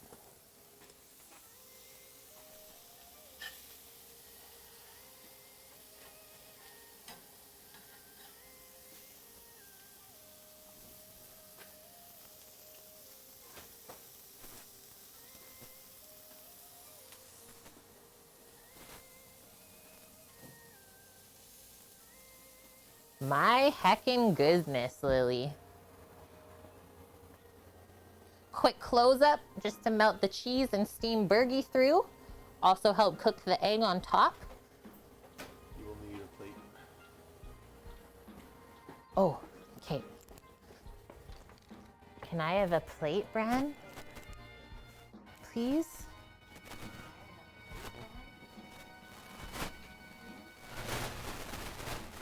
Thank ya.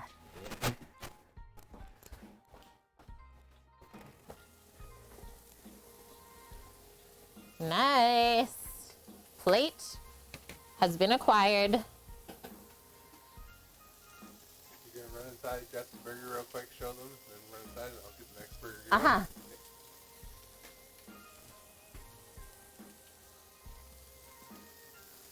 That's what we're doing, chat.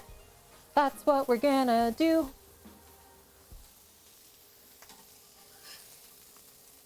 Oh, gotta get that droop, not that drip.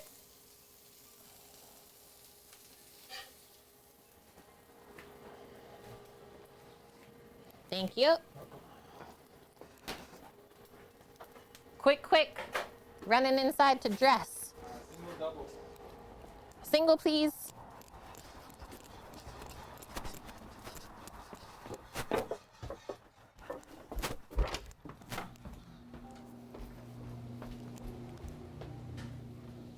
I probably should have said a double. What's wrong with us?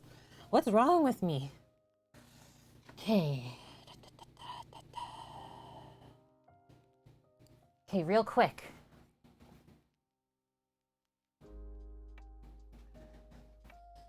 Boom. Ready for this? Smoked tomato hollandaise. Just gonna go right with the egg, right? Nice.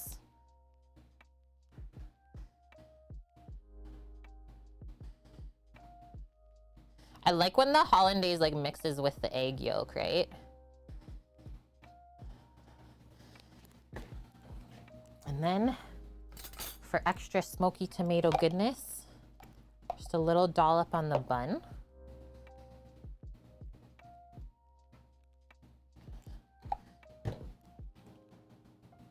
Couple of pickles just to cut through this fat here today.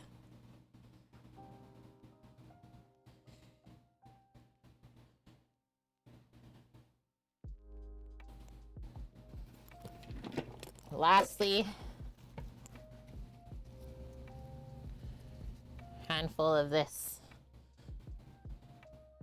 because health.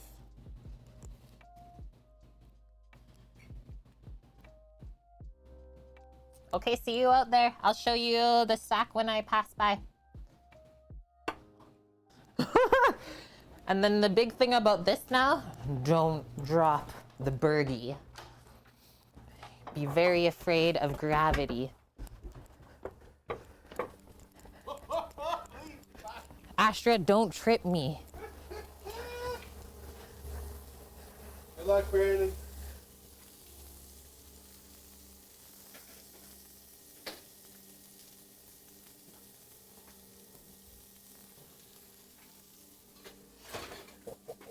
Thank you, Katie. Breakfast burgie. Breakfast, lunch, dinner burgie? Yeah. And midnight snack. Okay, chat, my job. Do I gotta cut open a bun or you're good? Okay. I just need a plate then? Yep. I gotta run. Yep.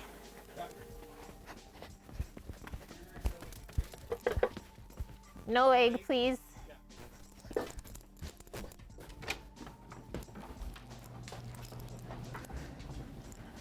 I love how when I say run, the dog runs with me.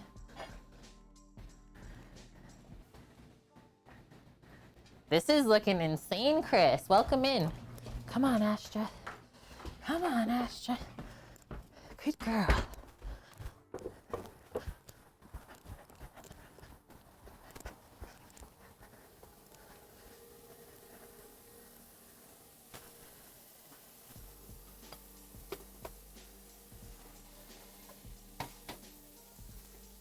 Come here.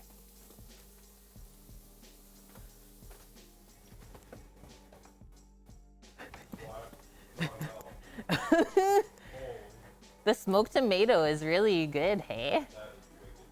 Sweet. Rando's dying. It's perfect.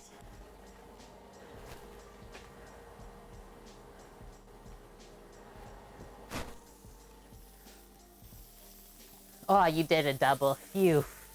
Did you hear me or something? Brandon said it, but I already put 2 burger patties Oh. on free anyways. I forgot. Chat. Phew. So like everything just worked out great. Yeah, I was like, what is wrong with me? Why would I even say that? Why would I say no to a double? Am I broken? Really nice set of coals you made. Thank you. Yeah, the way that that's just glowing. Beauty. It's only flaring up because Sam put the grease on the side. I got my plate right here. I won't drop it.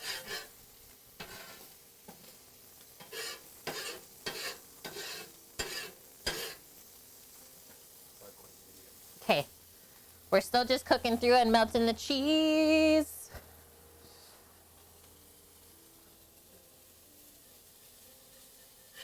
Mish, if I drop the burgie, she's gonna unsub. Okay, see y'all inside and we'll leave Samo to finish his. Thank you, Sama.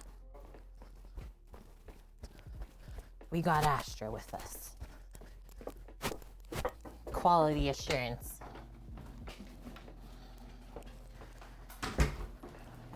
Yeah, I'm weird about eggs on my burger, so we'll get the proper photo with Sam's. Because he likes to egg it up. Okay. Look at how yummy that looks. What? Put that on the bun a bit more. Okay, so how did we do randos? I don't have the egg, but I'll do the hollandaise on first. Whoa. Whoa. And then smoked tomato, like, should I call this jam almost? Basically like a ketchup, honestly. Yeah, it's healthy because it has greens, Eric. Thank you. That's the only thing about the pickle on the hollandaise.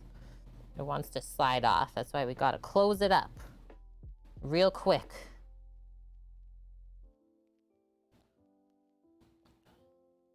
I don't expect burgers ever to be easy to eat either. Thin chutney. Thanks, transit biker. That's a good way to say it.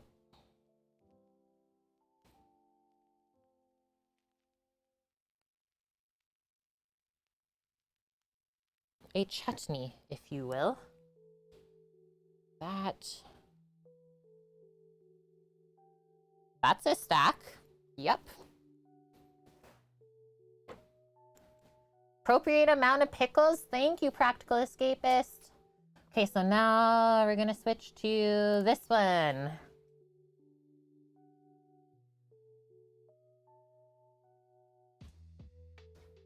Reference, because we always like to do this. Kate's face versus size of burgie that's falling over, so we better go quick. Accurate. This seems like it's gonna work. $12.99 per burgie. At least, Lily. Fresh made buns, not from the factory. Fresh ground meat, not from the factory. And I mean, American cheese, getting that in Canada, it's like $2 right there. Yeah, Kate's face for scale. Okay, this is falling apart already. I'm gonna take a bite on cam with y'all, if this is even possible. See how it tastes. And yeah, I'm not taking a photo of mine. The bottom of the bun is very crispy. And look at the juices. We got juices dripping.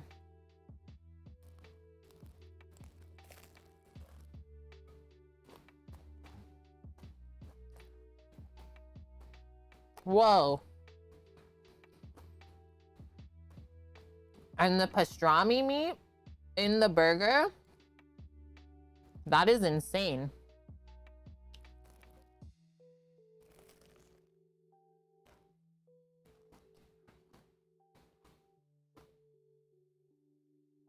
So juicy.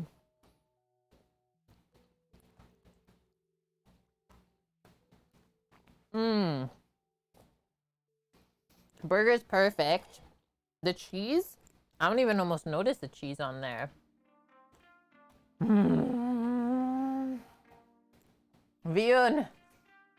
Hi, Vion. Look at Sam's. How was your day, Vion? Weak bite. Okay.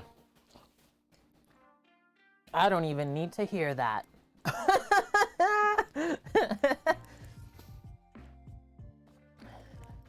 You had date night tonight? Nice, Vion. Okay, I want one more big bite. Like this? That corner right there? Oh my gosh. That's speaking to me. Lily? Yeah, I'll see myself out. No, you just got here. Stay.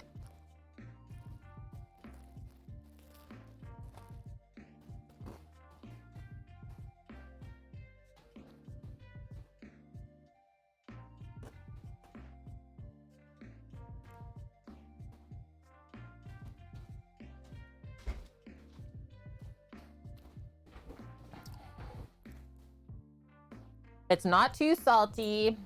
The smoked tomato, like, is just pairing so good with the beef. I think with the egg, like, I'm excited to see how Sam's is.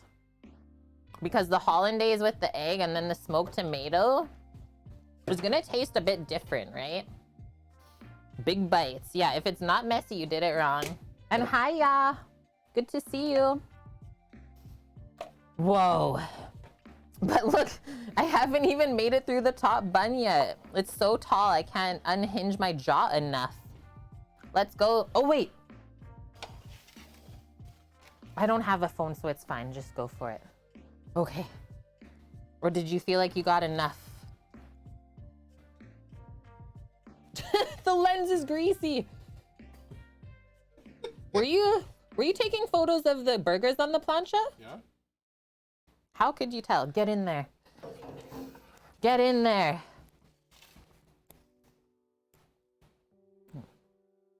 I couldn't unhinge my jaw enough.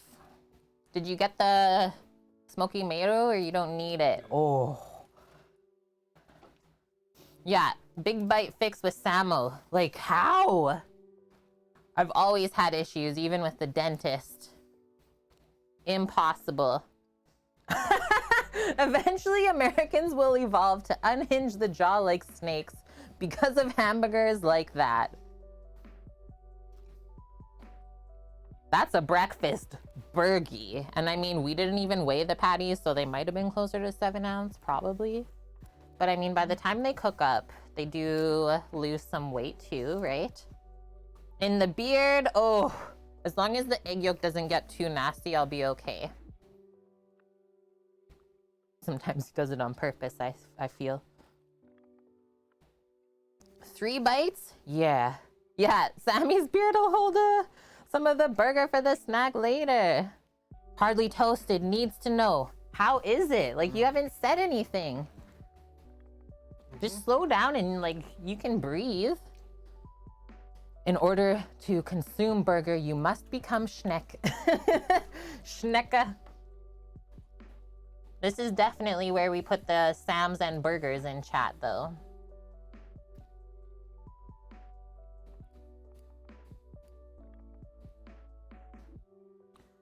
Oh.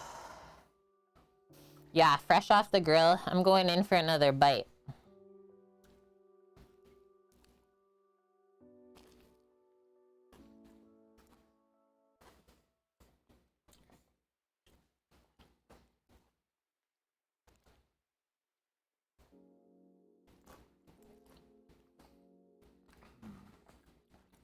It came together good? You like the smoked tomato? Mm-hmm. We maybe could have made it more potent. But that was our first try, so next time we'll do better. Rat Fink, you smoking the meats? No, we didn't really smoke the burger today, but we did cook it on our charcoal plancha. And we don't have Sweet Baby Ray's, no. We don't do barbecue sauce with our burgers typically. Mary, you don't have burgers? Oh, the emote. I think it's a bit one, that's why. Insane.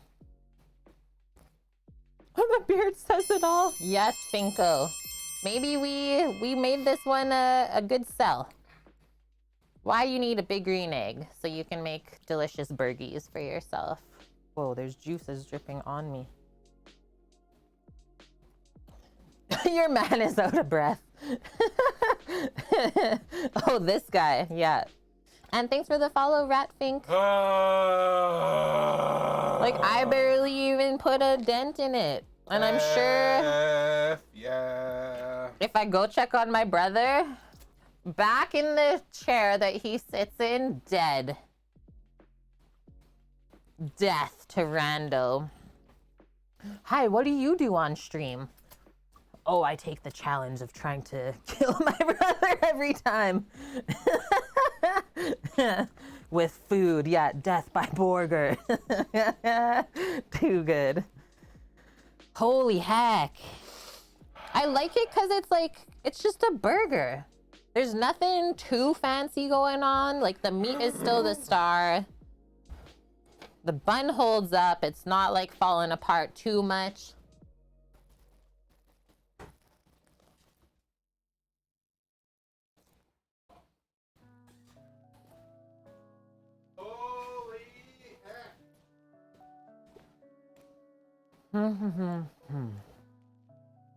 No words.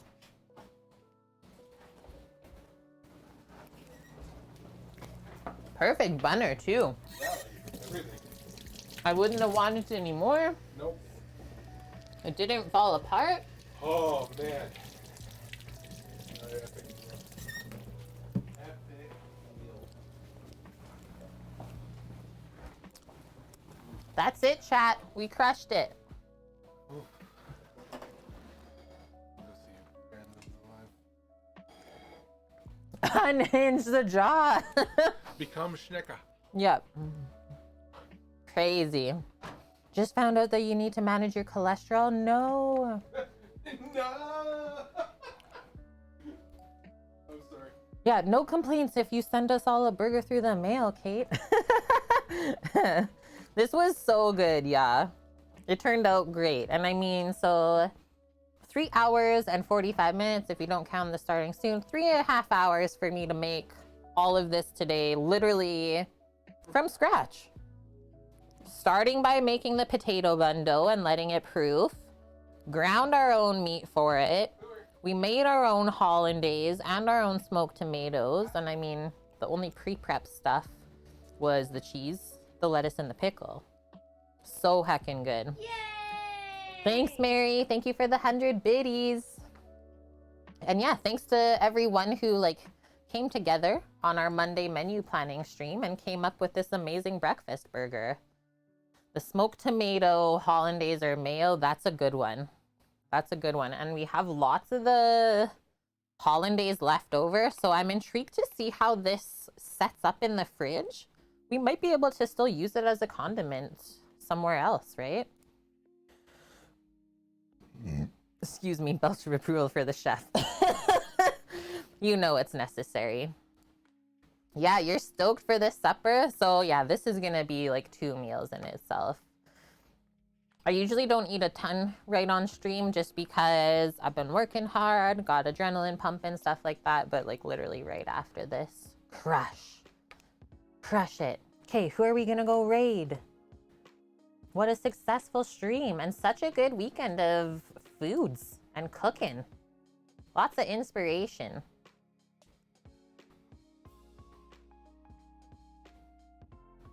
A donut taste test? Yeah, you weren't late, Lily. Yeah, Katie, so good to see you. And we got a shout out for Practical Escapist, right? Please tell me that we did, because she's also a food and drink streamer, fellow Canadian. So please go give her a follow so that you can check her out when she's live.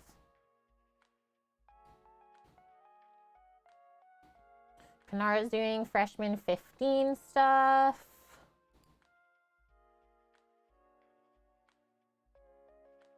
Graham just got on. Tabatai cooking a birthday stream. Let me creep on this real quick.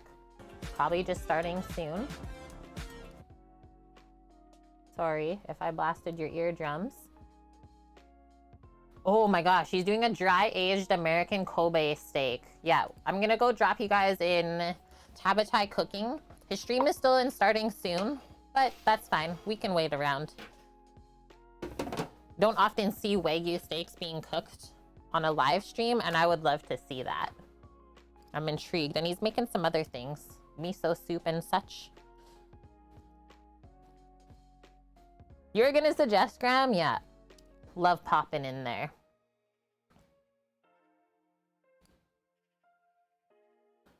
Sukumi soba, Fujicha tiramisu, dry-aged American Kobe steak, miso soup, and pickled veg. Well, there it is. Muffin War. Asking me if I've made pickles on stream before. Graham's making that today. Yeah, Katniss, we want to go see Graham? Okay. Well, he's not on just yet. Like I said, it's still in starting soon, but would love to drop you all there. One of my other favorite food and drink streamers, and we spent some time with them at TwitchCon. Was amazing in 2019. I can't believe it's already been like over 2 years since that. But yeah, other than that, we will be back tomorrow live on Twitch doing our menu plan stream, 11 a.m. Pacific as always. So come and help us decide what we're gonna cook next weekend as well. Partnerversary on Friday coming up. Yep. Long stream. Long. Long. Okay. Oh, thanks for the amazing weekend of cooking, friendos. I hope you have a good rest of your Sunday. Thanks for all the contributions. I missed them, Mama Reagan. Resub too? Shoot. Thank you for the 42 months, Mama. Okay, I'm getting ready to hit that button. Take care, y'all. Stay safe. Love ya. And until next time. You know where to find us if you need us on Discord. Okay, I'm gonna hit this button. Bye.